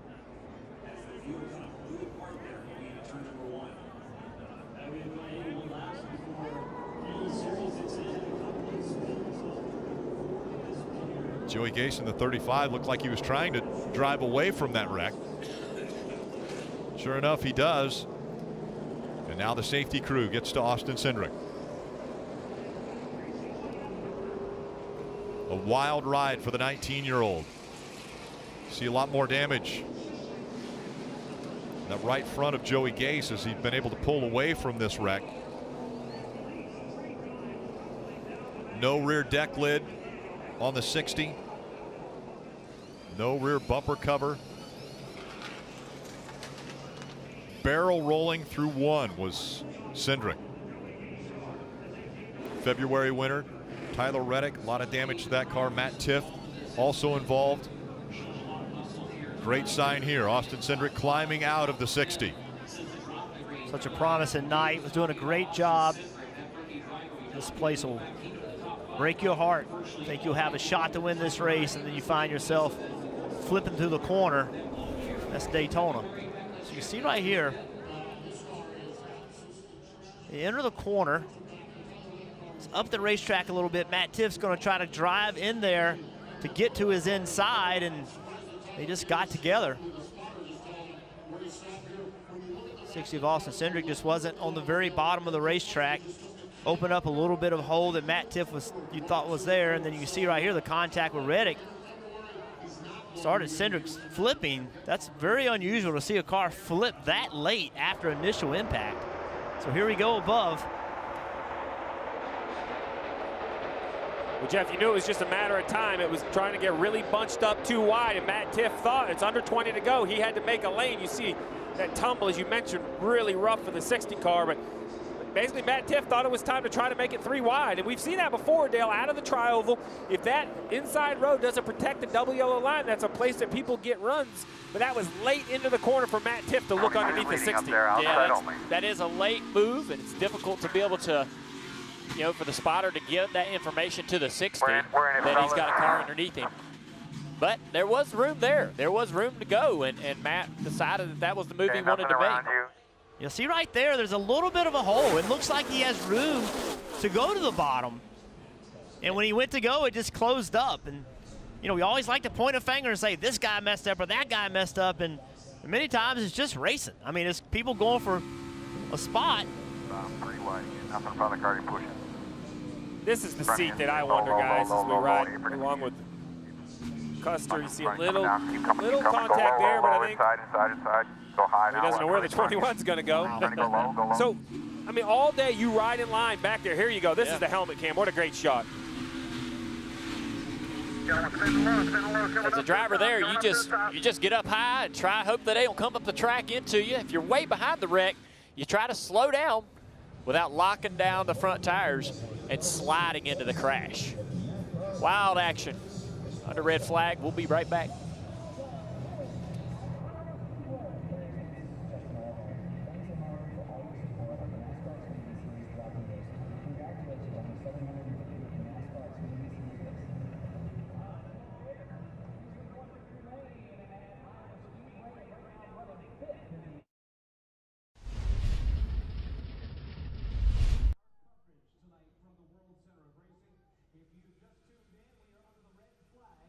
We've had 8 cars crash and collide in turns 1 and 2. The most severe of those is Austin Cindric, who barrel rolled about 3-4 times down the banking after making some awkward contact with Tyler Reddick. And of course, right now on the pit lane, some cars have made it back.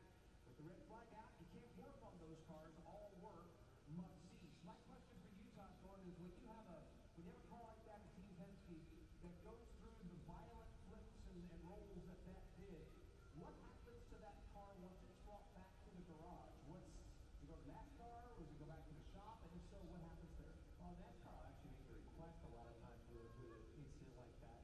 And that way they can look at the car and look at their data recorders that we carry on board. There's a recorder that we carry down on the frame rail next to the driver on the left side. It records all the accelerations the car sees. So they can kind of look at the car and look at the data and put those two together. I've had them ask for the cars just so that they can really kind of tear them apart. We'll a lot of times internally look at it with our guys just to say, what do we mount differently, what got loose, what stays where it needs to be, so that we can make the car safer for way the longer. But long run, I think NASCAR likes to look at it as well because they can make the rules for the whole sport, not just our team. I guess the fact that a red flag has come out should not be a surprise here tonight, Mike. You go back and you look at recent history here at Daytona for the NASCAR Xfinity Series. In the last 3 races prior to tonight here, 31 combined caution flags, 5 red flag situations. But all that said, tonight really hadn't followed that kind of feel or tempo to the race. We had really 3 cautions before this, 2 were for safe breaks, but all of a sudden now they pile up in turn 1. Well, with 18 laps to go, things are starting to get cat rambunctious, and that what we saw in going into turn 1 was what we saw similarly coming out of turn 4, where it's basically an accordion-style crash. It just so happens that Austin Cindric is the one that got punted going into the corner. He was the pinball that kicked off all of the bouncing and careening off each other, and then ultimately flipping down the back and landing on all 4 wheels. We'll get a word from Austin as he makes his way into the care center here shortly. Yeah, and when you look at the box score from this race, you won't see Austin Cindric's name showing up as having led a lap. But he had been in the top 5 virtually all night long. 18 laps to go, and a red flag has come out here at Daytona after somewhat the big one that just took place. Matt Tifft involved in it. Let's listen into his radio. Sorry, 60 went up so high. I was trying to go under, and he tried to come back down again. Well, so, I mean, that's basically how we saw it, right? Dale, is the 60 was up, and the 2 decided to make a lane. So take a minute right here before we roll it. This is the 60 of Austin Cindric. Fair to say he is a lane and a half off the yellow line. In my opinion, I'm not a race car driver, but I expect him to be more defensive if he doesn't want to leave that lane open. So it's a late move by the 2 of Matt Tifft, Dale, but there's more than enough room for a car until they get to corner entry. Yeah, there's enough room for the car, and that's also a very difficult place to spot. The spotter is seeing basically the same view we had, the back of the race cars. He can't really tell whether he can clear his driver, the number 60, or whether, you know, there's room for him, or not enough room for him to come down. Obviously, there wasn't. And so it's such a late move on the transition into turn 1 that even if he does get that information to his driver, it's too late. So kind of a perfect storm there to create that kind of crash. But they also, these drivers will often run side mirrors. You know, on the A post of the driver's door. Which sees down the left side. Which allows them to see. He would be able, if he has that side mirror, he would be able to see the number 2 car in that position and know that maybe I shouldn't turn down into the corner. So, you know, there's a lot of variables at play there, but there's plenty of racetrack here for Tiff and anyone else to make that move, and that's a fair move. So one thing we got to think about, and Steve used the phrase play defense. Well, remember this yellow line right here. Remember what the rule is. The rule is you cannot pass below the yellow line. So if you're the 60 car of Cindric, you use that yellow line. You use that like a wall. If you can get yourself against that, nobody can drive underneath you. So this late in the race, when you leave that lane open, it incites someone to try to go into it. And it's Daytona. I mean, it's not like Austin Cindric did something major wrong or Matt Tifft did something major wrong. It's these little small things that happen and cause wrecks at Daytona when it's 18 to go. This wreck doesn't happen when it's 100 to go, but when it's 18 to go, people start driving into holes that weren't there early in the race. Yeah, Jeff, and that's what's going to happen as laps wind down. But Dale, you and I had this conversation earlier today. You're explaining to some of the TV guys about these accidents. Take us in the cockpit. What's it like when you get one of these big wrecks and next thing you know, you're upside down? Well, this crash right here, I mean, those are jarring hits as this car's bouncing and tumbling down the racetrack. That you're banging around in there, and that's very difficult. In the faster flips where the car's flipping quickly down the straightaway, you're kind of the force is actually the inertia is shoving you into the seat. So it's hard to tell when you're upside down and when you're not. Really, you can only tell visually by seeing grass and the ground and all those things coming at you. It almost feels like somebody rolls a prop wall of grass up against the door of the car when you're flipping over on the driver's side at a high rate of speed. The inertia shoves you down in the seat. I flipped enough to know this, obviously, but it's a weird feeling. There's some weightlessness, quietness, then all hell breaks loose when cars are smashing into you, and hopefully, you know, you're not getting hit while you're upside down. You kind of get nervous about things like that. That could be a potentially bad situation. But this was pretty uneventful, and we're glad he was able to get out. Hey, you know what's great about that interview? I learned something, which meant I never flipped. I didn't know what it was like, so he was teaching me something. Oh, my God. Well, you wouldn't have never flipped. I was talking to Denny Hamlin earlier today. He's never flipped a car. I mean, I thought everybody That's flipped a goal, man. Right? You beat the tires on the ground.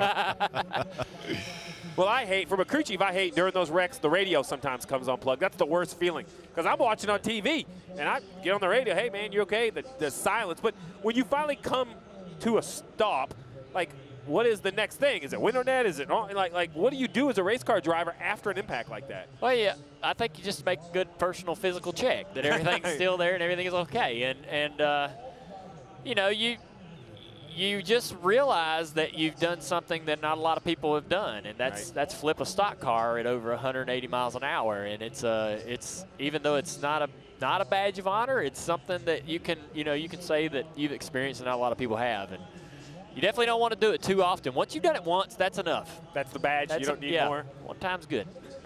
I would say no times would actually be better. So that's what I'm shooting for. Over 18 cars involved in this big one here at Daytona. A long list of names that have a lot of damage to a lot of these race cars.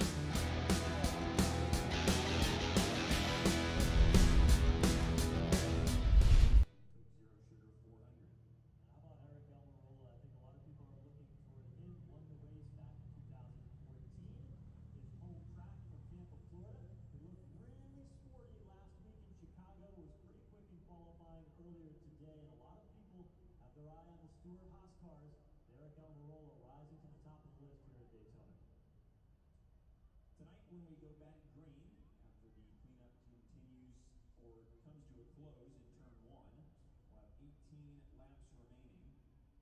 Elliott Sadler and Ryan Blaney will bring us back to the green. Well, there's an update on the 50-50. We're above 6,000.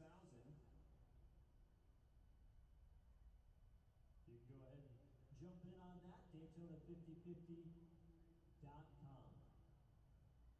Well, tonight, Elliott Sadler's night. I think that's the question everybody's asking. We've seen so much strength out of junior motorsports here at Daytona in the Xfinity Series over the years. We've documented how the 5 runner-up finishes for Elliott Sadler, most recently coming in February. Can he turn the tide and finally find Gatorade victory lane in Daytona? Motor Racing Network, covering the NASCAR Xfinity Series since 1982.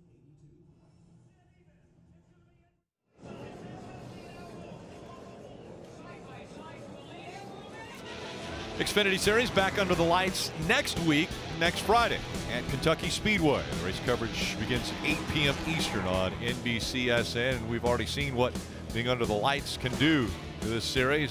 Crazy wreck just taking place. Elliott Sadler, 3 second-place finishes without a win at Daytona. He doesn't want to add to that number. Let's see if we can talk to him. Hey, Elliott, it's Burton. You with us, bud? Close up. Jeff, you got the 0-1 car right now. 0-1 car. Yeah, we'll let them talk just for a moment. Make sure we're clear.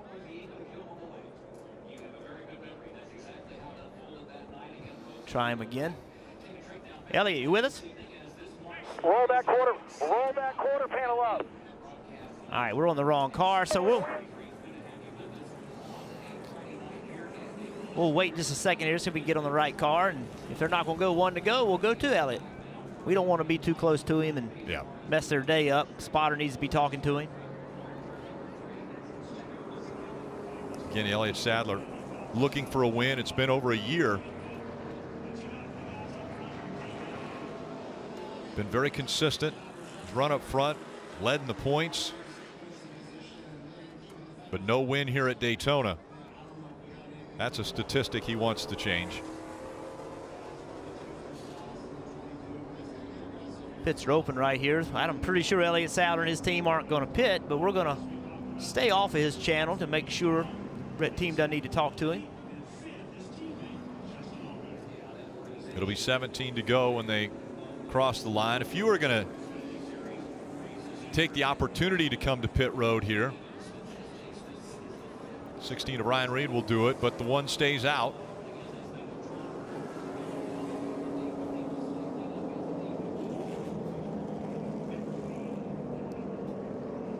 Let's give it another try, Jeff. Yeah, let's give it a try. Hey, Elliott, it's Burton. You with us? I stepped on you, Bert. All right, we'll try again. Elliott, you with us? It's Burton. Yes, sir, Burton. I got you. Oh, man, we saw that February finish closest to the NASCAR history. I know you're heartbroken. How you going to make it happen tonight, bud? Oh, man, we're going to try to make it happen. I mean, definitely a fast Arbor-Chili Chevy. But I got some pretty good guys behind me, too. Blaney's been fast all night, so is Chase Elliott, the 42. So, I mean, we're going to have our work cut out for us going down the stretch. I know it's going to get pretty wild and crazy. Guys are doing a really good job creating runs. Just kind of got to know when they're coming. So, we're in the right place. This is where we want to be leading. And we'll see if we can hold these guys off. Well, Elliott, thank you. We're going to let you go back and focus. I appreciate the show, bud. We'll be watching. All right, thank you. All right, let's listen in to Austin Cindric's radio. The 60, he was involved in the barrel roll just moments ago. Austin, there you know the way to put this, but I'm just going to let you know. There's some guys out there that are racing without ethics, man. They're hitting guys in the middle of the corner. They're hitting guys through the travel when they should. Yeah, I copy that. I know what you mean. Been on the receiving end a few times, so. And he got that information just before the green flag came out, and then you see the carnage afterwards. And now he's standing by with Kelly. Yeah, it was quite a tumble, so we're glad, Austin, to see you okay outside of the Infield Care Center now. And you've just seen one replay there. We heard the radio from Joey Meyer kind of warning you about the way guys were racing. What happened out there? It's just unfortunate. I mean, you come to the end of these super speedway races, obviously tempers are going to amp up, but honestly, I've got too much to complain about and way too much more to be thankful for. I got to thank everybody at NASCAR who focused on making these cars safe, everyone at Bell Helmets. Obviously, I have no injuries. I feel just fine like I did at the beginning of the race. So I got to thank everybody at Roush Fenway and Odyssey Batteries. Obviously, the Roush guys make some pretty safe cars to go through a few tumbles like that. So I just wish we could have better races. You know, these guys have been working really, really hard on the 60. Ty and Chase have got some really good momentum after getting, 2 top 10s in a row, and we were kind of on the way to do that again today. So good luck to all the Fords out there, and hopefully Blaney or Ryan Reed can get it done today. Such a strong run cut short there, Rick. Strong run indeed, and ends with a barrel roll as we go NASCAR nonstop.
Jeff, already we've seen the craziness here in the Xfinity Series. Tomorrow on NBC, it's the Coke Zero Sugar 400, and it's going to be even crazier because these guys are so hungry to knock off those big three. What do you expect to see tomorrow? Well, it's Daytona, and not only do people need to win to get themselves into playoffs, but it's also winning at Daytona, and everybody wants to be a Daytona winner. So with only a few winners this year, points matter, and having good finishes and winning a race, move to the playoffs, I think it's just going to create an intense race. And we've seen the Cup cars, they don't handle as well as these Xfinity cars. So it's going to be interesting to see how those cars drive. They have some new rules. They say they draft better. I'm expecting to see an exciting race. What do you guys think down on the pit box? Well, Jeff, I agree. I think, listen, 9 races to the playoffs. That matters. There's a list of drivers that have to look at this as their best opportunity. There's another list of drivers that are thinking about making it on points, Dale. How are they going to drive? Can they be aggressive?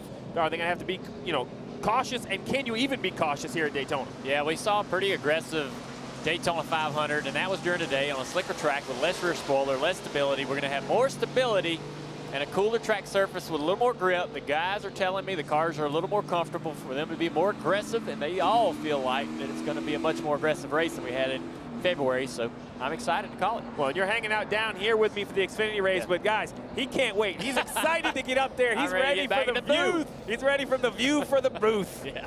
We'll get the drivers together tomorrow. Yes, sir. Jeff and Dale Jr. be able to experience that race together. Looking forward to it. That experience that Dale Jr. has, so many wins here. It's going to be amazing to be up in the booth watching and explaining what's going on and hear his ideal about what people should be doing. And I would venture to say that one of the very best will be up here explaining it all tomorrow. Only 13 laps to go. Guys, let's take a look at the replay. Look at the tape on the steering wheel. That's the center mark for the steering wheel for Ryan Truex. He's going to go through this crash. This is something I was watching.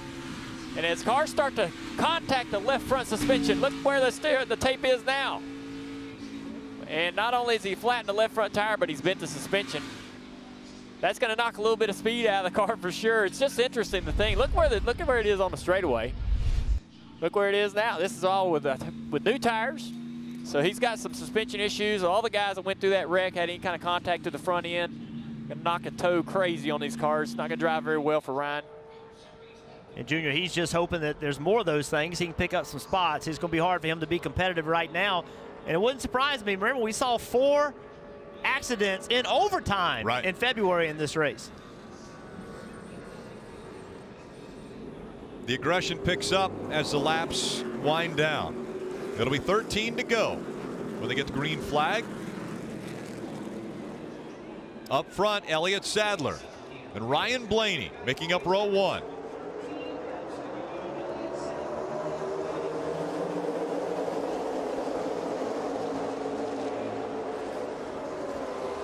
Sadler getting a little help from Chase Elliott. Ryan Blaney out there on his own trying to side draft. Now Elliott has cleared both cars. Back there fighting for second. Sadler now will go on the defense. And right away he's got to dive back down in front of Chase Elliott. Yeah, Blaney got on the outside of him. He had no choice but to get back to the bottom and hope that Chase Elliott in that 23 car could push him. And around goes the 55. So Brandon Hightower spinning and bringing the caution out once again. And so now who was leading? When that caution came out, who was the leader? That's important because the leader can pick what line they want to be in to control this restart. Was it Blaney or was it Sadler? We'll have to wait until NASCAR lets us know. They go back to the last loop. When the caution comes out, whoever was scored in front of the other will be the race leader. And you see the frustration there as Brandon Hightower throwing the steering wheel down. Not the way he wanted his Daytona race to end.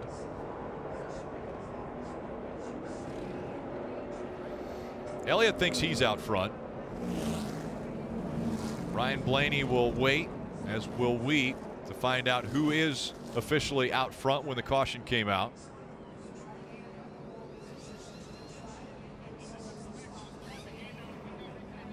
Getting close to being to single-digit laps left. Let's take a look at the replay here, see what happened down the back straightaway. Brandon Hightower Right down the back straightaway, 3 wide. He's in the middle, a lot of movement there. Oh, wow. Just got turned around. He moves to the bottom like the position's open and the lane's open, and there's obviously a car there makes contact with his rear bumper.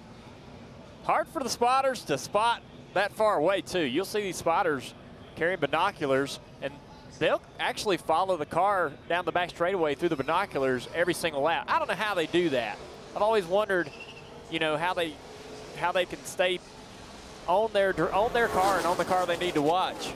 You're talking about a long ways. It's like 3,400 feet from the spotter stand to this area here, entering turn 3 on the backstretch. Another good look from Ryan Truex. This is a great opportunity, folks, for those guys that were in the wreck before this to get back down pit road and make some adjustments. Absolutely. Can work on that toe.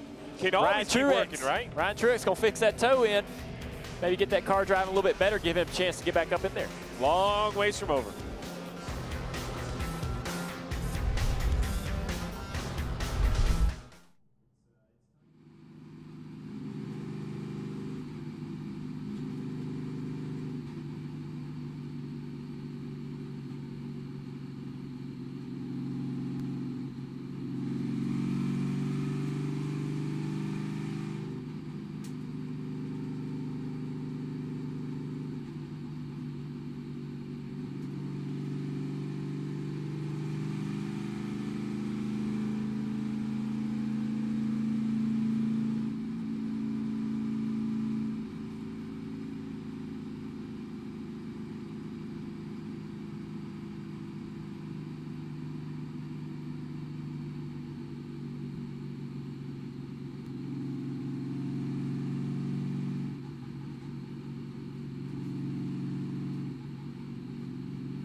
You're watching NASCAR Xfinity Series racing from Daytona. It's telecast presented by Subway.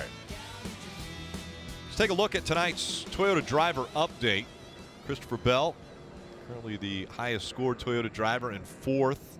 Then back to Brandon Jones. Remember, he was in the grass early in this race. Has battled back to 13th. Timmy Hill 21st. Chad Fincham is 24th. All right, Jeff. We're going to see another restart, and they have been very important. Well, restarts are going to help determine who's going to win this race. We're down to 10 to go, so we're going to drop the green flag with maybe 8 to go. Look at the 22 of Ryan Blaney, hand out the window, waving. Come on, go, go, go.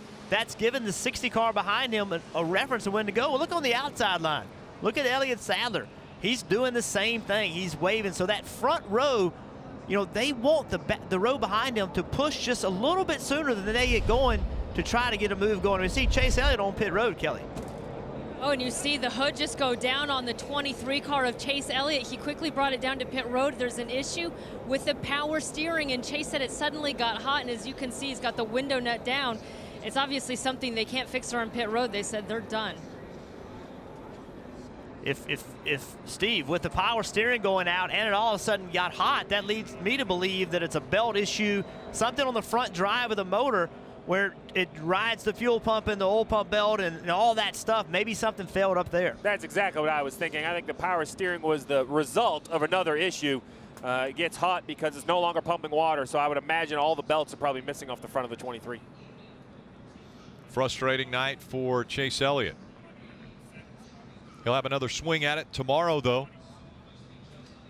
Let's listen into the 7 radio. Boy, somebody drugged me off of him hardcore somehow, some way. I'm not exactly sure how, but we were getting up to speed there. I was fine. I was going through the gears. I had good steam, and then all of a sudden it was like, boom, I just stopped. If I had to guess, it was a really aggressive side draft. Yeah, 10-4. I just was really surprised. Well, that's learning what your car can and cannot do, and actually a little bit surprised by how severe that side draft just slowed him down. And sometimes it feels like the engine broke. Something blew up. It just quits running when somebody side drafts you really, really well. And look who's here now. The 20 of Christopher Bell, the 7 of Algar. Remember Christopher Bell early in the race, coming on pit road, just did not see his sign, saw it at the last minute, tried to get slowed down. Here he is sideways on pit road.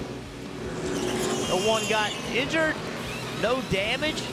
They fought back slowly and steadily, and now here they are in 3rd position with a solid shot to win this race. Parker.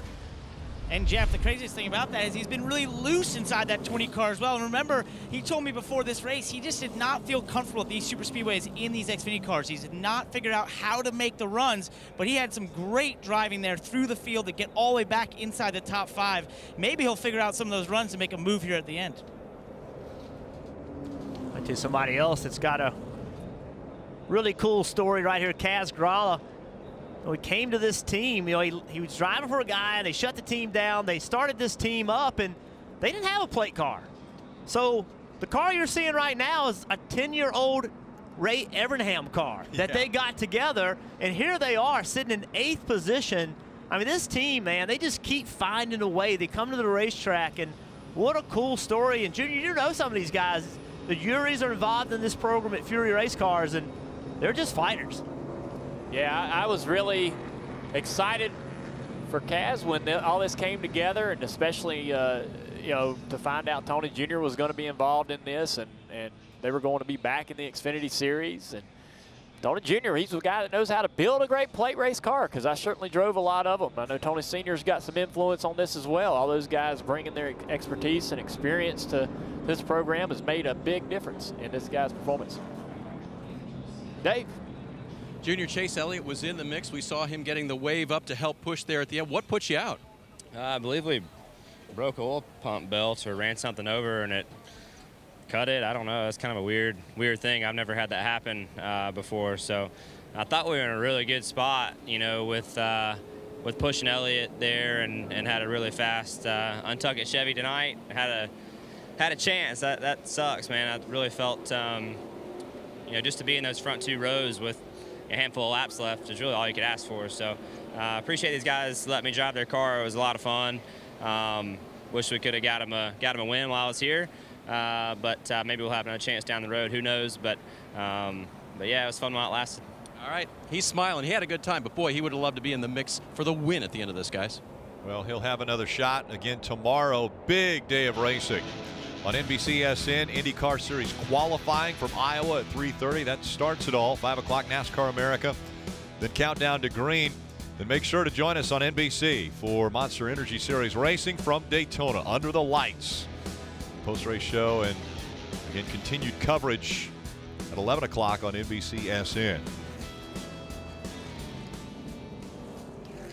We talk again about the late crashes that took place in February. And you mentioned it, 4 wrecks in overtime. Yeah, well, here we are coming to drop the green with 7 to go. And you know, we keep talking about it and seeing how the intensity level picks up. And these wrecks were all after the advertised distance, right? And it's just what happens here. And people are starting to do things that they wouldn't otherwise do. And then you have damaged cars on the racetrack, and they have part failures, and they have parts falling out on the racetrack. And it just creates another caution right after another. And you know, with only 7 to go, wouldn't surprise me to see some more of this, Marty. And Jeff, you know that intensity is going to be high with 7 to go. Josh Williams, the spotter for Ryan Blaney, just reminded him, hey, if we're in the position, NASCAR just reminded us we cannot lock bumpers. They're going to be watching for that, and they will black flag you in these final 7 laps, Rick. Yeah, Cascarala right now is running on the apron. Can't do that. Got to get in line. Parker. Yeah, Rick, he's actually got a tire down. Unfortunately, he's going to have to come and get 4 new tires. Green flag once again, and Elliott Sadler out front. Ryan Blaney on the outside. Behind Elliott Sadler, the 20 of Christopher Bell. And then behind him, the 42 of Kyle Larson. Well, Elliott Sadler with a great restart. Justin Allgaier started 4th, but just did not give Blaney a good push. Now that inside line, 3 in a row clear, single file. Yeah, Ryan Blaney falling all the way back now to 5th. Because he has no help behind him in that outside line. All the helps on the inside here going down into turn 3. Blaney's just got to side draft as hard as he can on his 4-car till. Oh, gets some trouble back here in the back. Spinner behind them. And the 0 goes around again. Garrett Smithley. No caution yet. Yeah, he's trying to get it straightened back out. If he's able to, they won't throw the caution. Blaney's just got to sit there and side draft just like he's been doing till the help comes from behind, which it looks like there's some help forming here. What do you do, though, Dale, if you're second, third, fourth, those cars single file? Are you just waiting for the laps to count down? Well, you're trying to get runs to make moves, and also you're getting information from your spotter about that outside line. If that outside line gets a big run, jump in front of it. Take that energy and take yourself to front. Take over the lead this race and win it. Garrett Smith, he's got going again, so there's not going to be a caution.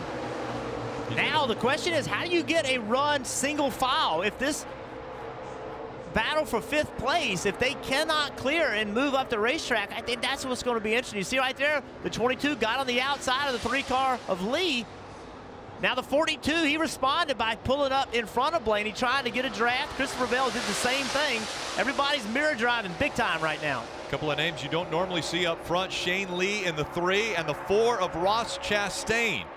Those two guys mixing it up. Oh, very close there for Kyle Larson, cutting right across the nose of Ryan Blaney, and now he moves up to 2nd in front of Christopher Bell. And that block actually propelled the 42 to 2nd. Now he's got a big run on Elliott Sadler. He tries to make the move on the outside. Here comes Blaney on the high side. 3 wide now for the lead. And now it's a matter of who's going to get the help. You see the 7-car of Algar going to try to help the 42. Now Blaney's on the outside, 3 wide. Elliott Sadler moved up the track. And Larson able to use the side drafting to get by Elliott Sadler. Now Larson in command. But 3 wide back there for 3rd. 2nd place, Elliott Sadler, single file. Dale, that has to help him. Now he has room to move around, make a move on the 42. He just got to get in front of the line that's going to create the energy to give him the shove to make a move on the 42, get on the 42's quarter panel. Here it comes from outside. The 24 and the 7 tied up together.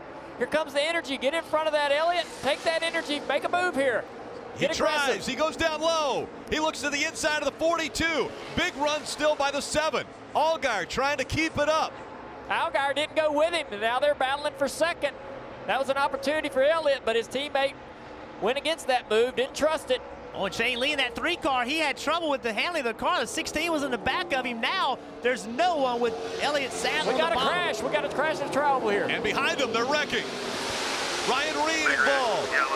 Ryan Sieg as well in the 39. And so the caution will come out again.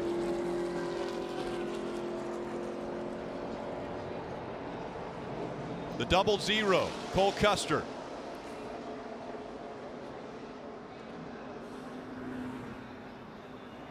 We said it. It's just you start doing things you wouldn't normally do. And if you don't, you can't win. If you don't get aggressive and do things, block, side draft, you're just going to go to the back. It's just the nature of racing at Daytona. Ryan Reed frustrated as he climbs out of the car. Again, a 2-time winner at this racetrack, and it's not going to happen tonight. Cole Custer takes the helmet off.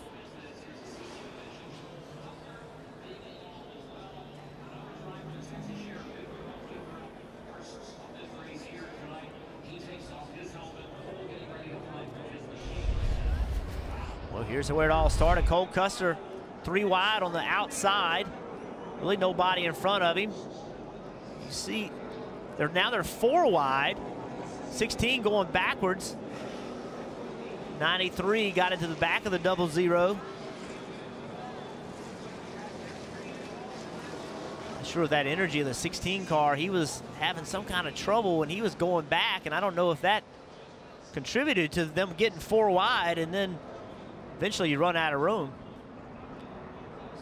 So Cole Custer on top of his car. You can see right there, the thing's getting really tight. He's got to stay in the gas. Contact from the back, and round he goes. Got hook here, hold the brake here. There you see it. Hard impact for the 90 car in the outside wall. Everybody just trying to survive. Once cars start spinning, I mean, you got to think there's debris and there's fluids on the racetrack. You're really limited on how much control and how much ability to miss all this you have. And it all starts as the cars enter the trial, but the lanes get very undefined. You know, what's the top, what's the middle, what's the bottom? It seems like the trial was the place where these accidents happen most often. As you see, the 16 catches the grass, gets airborne, luckily comes back onto its tires. So many involved in this second big one of the night. So it started right in this area. So this black car, the 93, watch as he goes, as we roll this replay. Right there, just gets up the racetrack. I'm not sure if there's contact with a 19 car behind him, but something, he just kind of turned right and got into the 00, and that started all of this. And as this has happened, there's fluid just pouring out of all these cars. And so the cars that are trying to miss these guys have no control. They touch the brakes, it just locks up the front tires. They can't steer and turn left and right. You'll see the 01 behind all this. I mean, these guys are just trying to slow down, and just it drives them right into the wreck. Fluid everywhere. Let's take a look at Truex's helmet cam here. Got that tape. He's had enough, hasn't he? Oh, yeah. That tape ain't straight. Having some trouble here. He lifts a little bit, trying to avoid the 16. Caution's out. Gets on through there pretty good. Hey, Junior, he's seen enough for one night, hasn't he? Yeah, but he's got another opportunity to come back and work on that toe some more. It looks like it's still not quite fixed, but that's a deal where he tried to lift for the 16, but had to spin him anyways. He got out of there. Here he's good to go. See that tape there? Still not quite straight. Coming down pit road, Letarte. Fix it for me. Still got time. Keep working.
Oh my God.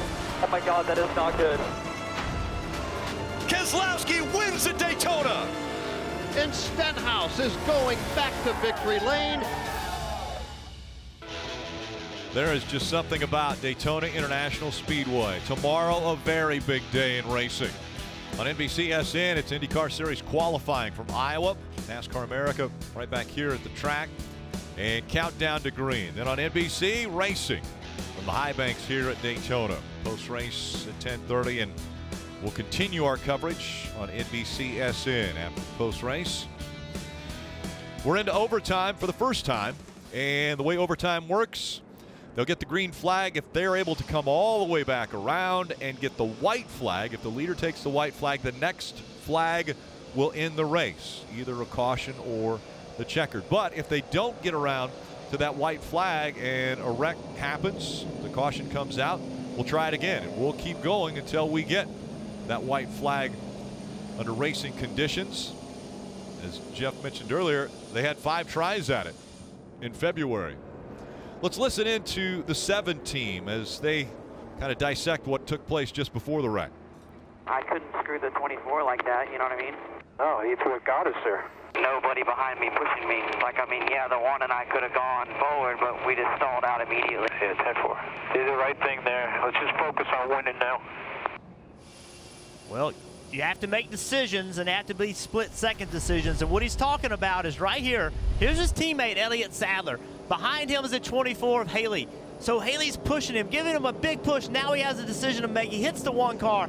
Now the one car hangs a left to go underneath Larson. The 7 doesn't go with him. That's a split-second decision that he made. He was doing what he thought he needed to do for himself, not his teammate. I'm okay with that. The radio transmission was, hey, man, I had to go with Haley because he helped me. That's for his teammate. That's so when his teammate's hearing that, he's saying, man, I didn't have a choice. I know you think I hung you out, but that's racing. I mean, I think that you help your teammates when you can, but if you have a shot to win a race, you make the move that you think you should make that's best for you. Absolutely. I think if it's earlier in the race, you help your teammate. I hated being in that position late in the race because I want to race for me. I want to be selfish and do what I need to do, what I think I need to do every single move to win the race. And in that situation, it's, you know, you either help if you don't help your teammate's going to be upset. You're going to have to talk about it. You're going to hear about it next week. But I mean, it's late. There's 4 laps to go.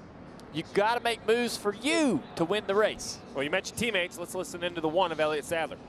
Well, that was my chance to win. He just didn't go with me. Sorry, guys.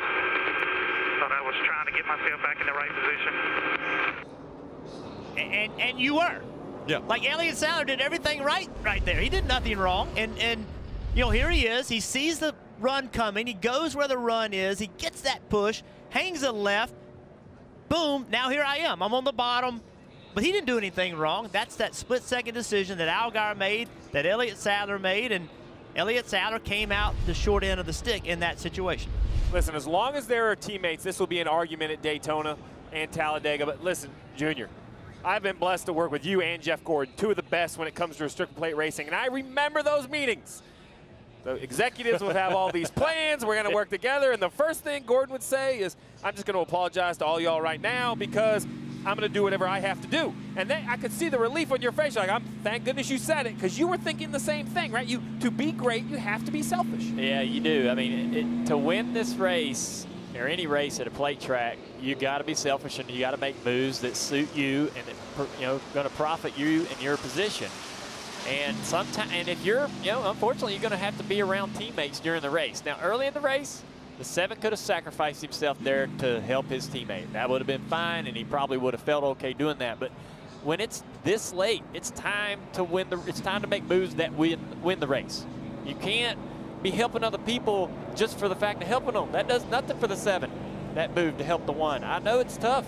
And your teammate, you want that help from your teammate. It makes you mad. I got mad at my teammates when they didn't help me late in the race when I thought they should, but I get over it. I realize they're trying to win the race too. They got a whole entire crew on pit road here trying to win the race too. So it's a difficult situation. That's part of being teammates. There's a lot of good to it, a lot of positive, but some negatives too. Well, Jeff, you've raced with teammates before. I've seen you guys have some success at the plate tracks. Yeah, we did, and we also had some failures. The guy I looked up to the most, Mark Martin, we came off turn 4 late in the Daytona 500. He made a move on Dale Jarrett, and it was a move I just couldn't make. I said, if I make this, I'm going to the back, and I didn't go with him. Mark Martin did not win that Daytona 500 with a fast car. I didn't sleep for weeks over that move, but it just wasn't a move I could make at that point in the race. Guys, I'm going to point out the 24. The 24 is Justin Haley, a 19-year-old making just his 2nd start in the Xfinity Series. And already he's up in the top 3. Running 3rd right now, could be racing for his first ever win in his 2nd start. Yeah, he just won his first truck race, and to follow that up with a great Xfinity race, that would be great. But Elliott Sadler, he said, man, that was my chance to win the race. His shot's not over. If he can do a great job right here, push Kyle Larson, and they can clear that outside lane, he still has a chance to win this race. Can't lock bumpers. That, again, has to be reinforced as they come through the Geico restart zone. We are in overtime, presented by Credit One Bank. Little help there by Elliott Sadler. Behind Kyle Larson. Here comes Justin Allgaier. Allgaier in the 7s, getting a little help from Haley. And Haley is helping the 7 almost get the nose in front of the 42 of Kyle Larson. Now he's trying to do a little side drafting, but the one of Elliott all over the back bumper, the 42, keeping Larson going up front. They need to make it all the way back to the white flag. Through 3 and 4. Now the second lane, who can get free? If they stay double wide, Larson's safe. If one of the lanes can get clear, then there's going to be a run coming for Larson. Larson now working on blocking. One more time around. Big run out of Haley as he gets up to the back bumper of the 7. Runs coming from both lanes. The inside's on the inside of Larson now. Elliott Sadler. Now, can he clear the 42? Sadler up front. He didn't clear him. By inches he didn't clear him. Now he's got to side draft him. Get to that left rear quarter panel. Pull him back to you. Hope the 22 gets to you and push you in front of the 42. Side by side down the backstretch. What matters now is what line's going to get the help from behind. What's Blaney going to do here? There's going to be a huge push from the top. Side draft once again. Larson, Elliott Sadler, side by side, coming into the tri-oval. They bump. 3 wide. The big move on the inside. A huge win for Haley. Wow. Where did that run come from? That was a veteran move. They got side by side for the lead. They got slow. Haley got a big push, made it 3 wide. You just took him to school. He did. Man, I mean, he it's like he knew that was coming. The 2 racing for what they thought were going to be the win, moved up the racetrack and opened the door. Now, did they go below the double yellow line? Did the 24 go down there? If he did, it's not a legal pass. So remember what the rule is. You cannot go below the yellow line to advance your position, but if you get pushed below the yellow line, well, here he is. There's clearly room there.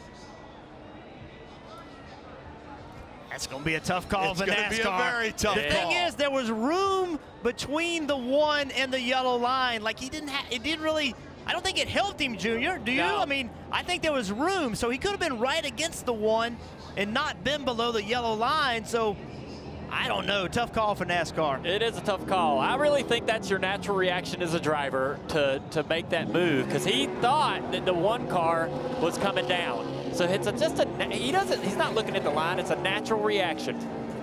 Well, NASCAR's made the call. They said the 24 went below the yellow line to advance his position. Winner, Kyle Larson. Kyle Larson ends up winning. As you see, Haley was trying to celebrate, thinking it was his. The team was coming out there, but the rule is very clear. You cannot go below the double yellow line to advance your position. We saw the left side tires get below the double yellow line. Kyle Larson outduels Elliott Sadler for the win. And once again, a close finish for Sadler. Yeah. Elliott Sadler. All this is so crazy. Heartbreaking. Again, that close.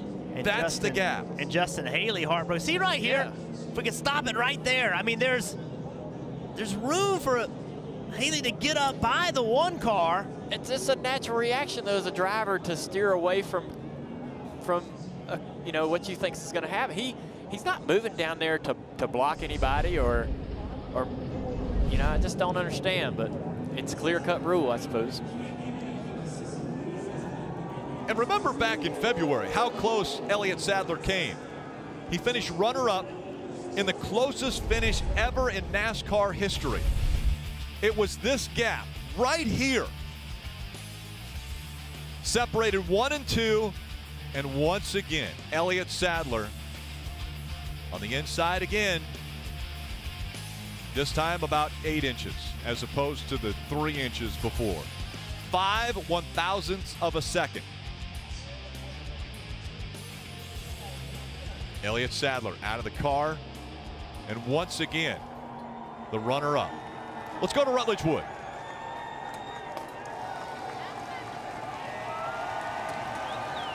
Rick, as Kyle Larson climbs from the car, another crazy Daytona finish.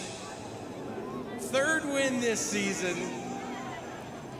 Kyle, the battle there till the very end with Elliott Sadler.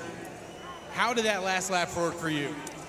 I don't know. I can't really remember how. I think I went to block the 7 maybe, and the 1 got to my inside, and then I thought the 24 could give me a big push down the back, and then I'd seen him go way up top in 3 and 4, and I thought I was kind of screwed to the run or to the finish line, and then he had a massive run coming and turned left and did all he could to win, but just barely clipped the yellow line there. So I honestly didn't even think I had a shot at winning that until I pulled over here to the lug nut check, and I could see the big screen where he kind of went below the yellow line. So a little bit of a shock for me, but this is awesome. Win both stages, win the race. It means a lot for me and DC Solar, everybody at Chip Ganassi Racing. It's amazing. I've been close. I feel like every time to win an Xfinity race here at Daytona, so it's nice to finally get it done. What do you want to say to these fans tonight? Just thank you guys. This is a heck of a weekend here at Daytona. You guys are in for a treat for tomorrow's race too. So always exciting here in July.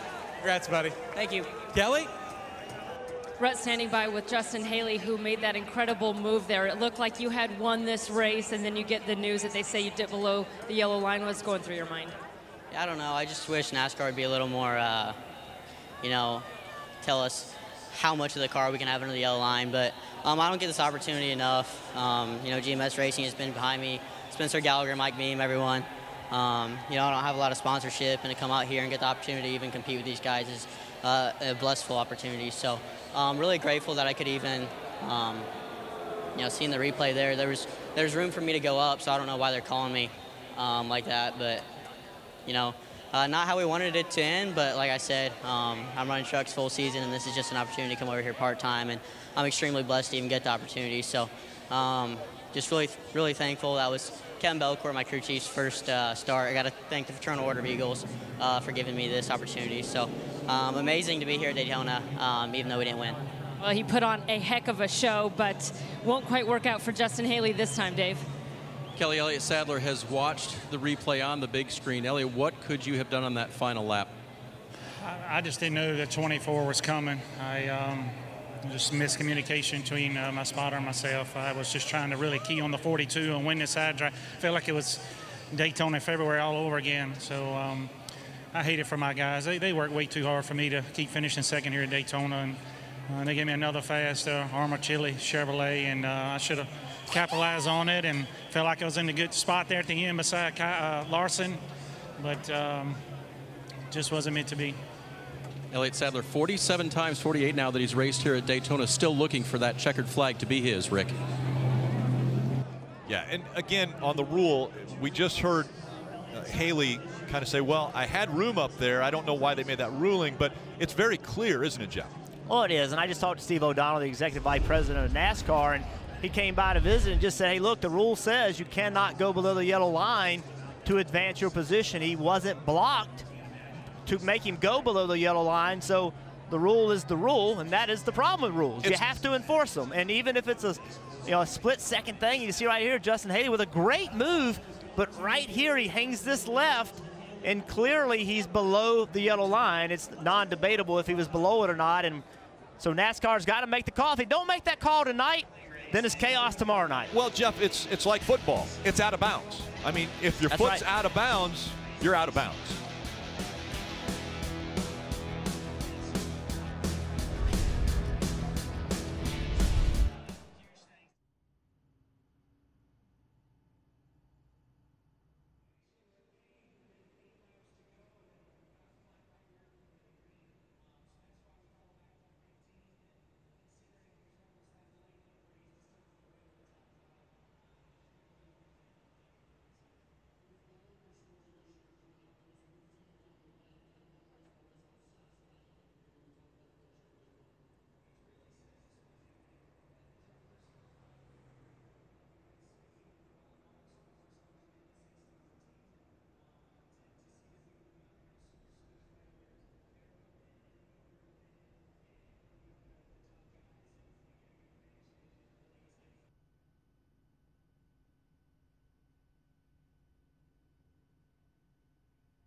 What a crazy end to the race here at Daytona. Kyle Larson winds up in victory lane. a little celebration by the 42 team. He, by the way, is undefeated in the Xfinity Series this year. 3 races, 3 trips to victory lane. Were you concentrating so hard on the one car that you didn't even see the 24 make his move? No, I did see the 24 make his move. Really quickly in my mirror, I could see he had a massive run. So that's why I was kind of trying to squeeze the one down to maybe choke him up, choke the 24 up. But he was able to get by and clip the yellow line. So that worked out for us. Pretty special. My mom texted me today and said it was my Grandpa Manjo's 100th birthday today. So that's that's pretty special for us. Wish he could be here to see it. He's a big fan of mine. So yeah, I wish he was here for that. I know my mom means a lot to my mom as well. So just really cool. Thanks to DC Solar. Their name's been run through the mud a little bit the last couple weeks. So nice to get them in victory lane on the 42 car with Chip Ganassi Racing. So happy about that. Can't say enough about this team. They bring great race cars every week to the track, and it's just a privilege anytime I get to race for them. Talk about the emotion of really the last 7 days. You had the win at Xfinity Series in Chicago, then the second place finish in the Cup race. You win a couple of dirt races, and now a win that you thought you might not get here in Daytona. Yeah, it's been a lot of top 2s here the last few weeks. I think pretty much all but one of my races, I think, in that last 8 or so has been top 2. So just really fortunate to race for some great people. Paul Silva, Chip Ganassi, Keith Coons. I mean, everybody that I get to race for. There's so many people that I get to race for throughout the year that I'm very thankful to race for. So can't say enough about that. Just very fortunate to be in the position I'm in. I mentioned, Rick, he's undefeated in the Xfinity Series this year. I think Mike Shiplett might want him in the car a little bit more because this is his last scheduled race for 2018. All smiles. We've seen some great things out of Kyle Larson already in the 2 races we've been covering here on NBC. And an amazing finish there for Kyle Larson. Plenty more from Daytona for the post-race after this.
We have more tomorrow. That's right.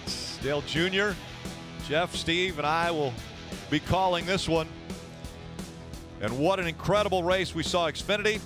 How about the Monster Energy Cup Series? That coverage beginning at 7 Eastern for the Coke Zero Sugar 400. And just moments ago, this was a very stand-up thing right here. Justin Haley, the young man, comes in and shakes Kyle Larson's hand. And last week, Kyle Larson, he did the same thing when he went in and said, hey, Kyle Busch, what an incredible finish, great race. So really classy move there out of Haley, as he thought he had done everything to get the win at Daytona in just his second start. But now he's learned a very valuable lesson. That double yellow line is out of bounds. Owen Oh, it looks like he's going to go celebrate with Dad there in victory lane. Let's go down to Parker. Christopher Bell finishes third, and Chris, that was a heck of a comeback, man. I mean, you were sliding through the pits early at the end of stage one, and then to come back and finish third. Take us through your day.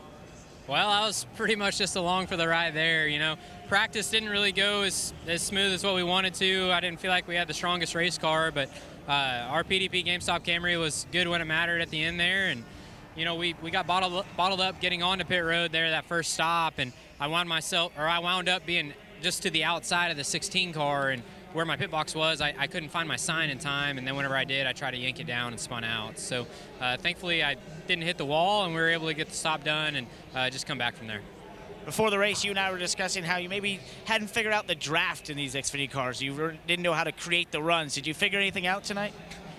I wish I could say I did, but no, not really. But we got a third place finish, so I'm really bummed for Haley, man. That was really cool that I was able to give him the show up there to take the lead, and just bummed for him. That stinks, but really proud of my team, and hopefully we can build on this and create some momentum. Great comeback night for Christopher Bell and this 20 team. 12th place finish for Brandon Jones. And Brandon, I know you got turned around at least once out there. What was this race like for you? We had 9 laps, I think, after this one. It was, it's always wild when you come to this track. It always produces amazing racing like you just saw right there. And at the end of the day, I think what we should have been on was the hook after everything was over with. But we made it through it, finished 12th there, so we can definitely build on that. The car's not destroyed like some others out here, and we can take it out to whenever we have to next year. And we've got Kentucky coming up next week, so I think we're going to be strong there. Thank you. Thank you. Take a look at the playoff leaderboard. After 16 races, there are 3 that are locked in to the playoffs. Allgaier, Bell, and Reddick all with wins. Elliott Sadler continues to battle in the point standings, and with this second place finish a little bit stronger there. Daniel Hemrick, strong runs. Cole Custer, Brandon Jones, just heard from him. He's still 188 points above the cutoff line, which is at 12. Let's hear from Shane Lee. He was standing by with Parker. His first race at Daytona, the Xfinity Series, and he finishes 6th. Shane, just take me through your day. I mean, that must have been an eye-opener there with some of the wrecks we saw tonight. It was definitely an eye-opener. Going through the wreck in 1 and 2, I still really don't know how I made it through it. Just barely tapped the guy in front of me. But overall, all the guys at RCR gave me an awesome Chevrolet Camaro, Children's Vineyards, number 3. It was pretty much the first stage, just took our time riding around, just really filling it out, just working on the handling before we really tried to drive through the pack. The second stage, we actually caught a really big break when the caution came out, because we actually blew a left rear tire on that lap when the caution came out. But after that, we pretty much got through the wrecks and just ended up in a good spot. Just a little bit of a rookie mistake, and had a good chance to really go to the front, and tried to do it a little too quick and lost a couple of spots. But overall, can't thank the guys enough at Richard Childress Racing for giving me a great car. I'd call it a successful day for Shane Lee and his debut at Daytona. Yep, sure thing. 20th for Matt Tiff today, and Matt, it was I'd say a little bit of a rough day for your race car and you. Would you describe the moves, first of all, the one that got the 16 involved early, and then later in the race, kind of going for that hole that you saw there?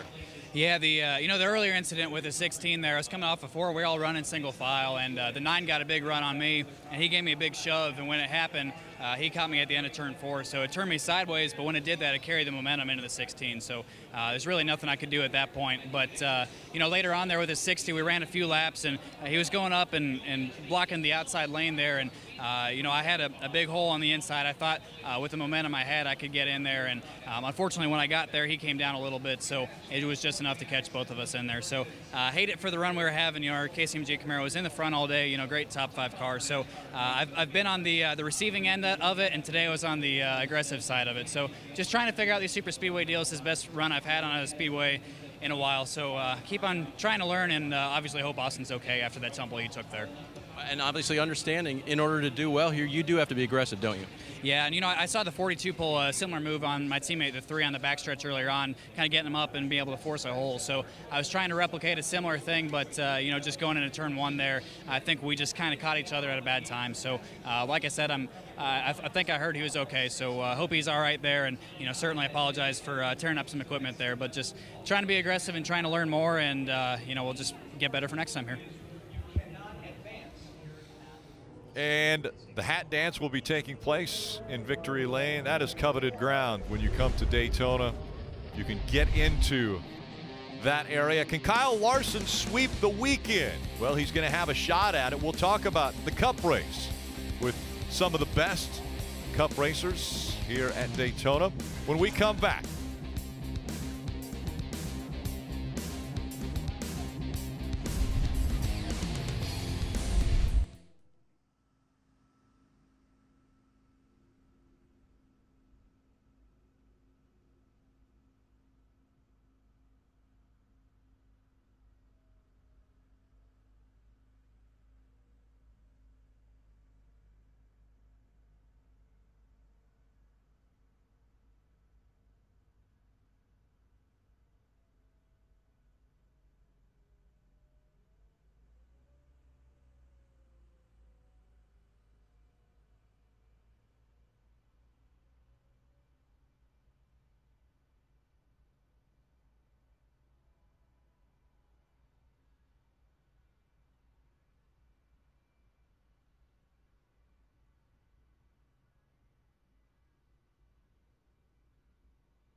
We'll give you a night to sleep on it, and then right back into action. Tomorrow, IndyCar Series qualifying from Iowa on NBCSN.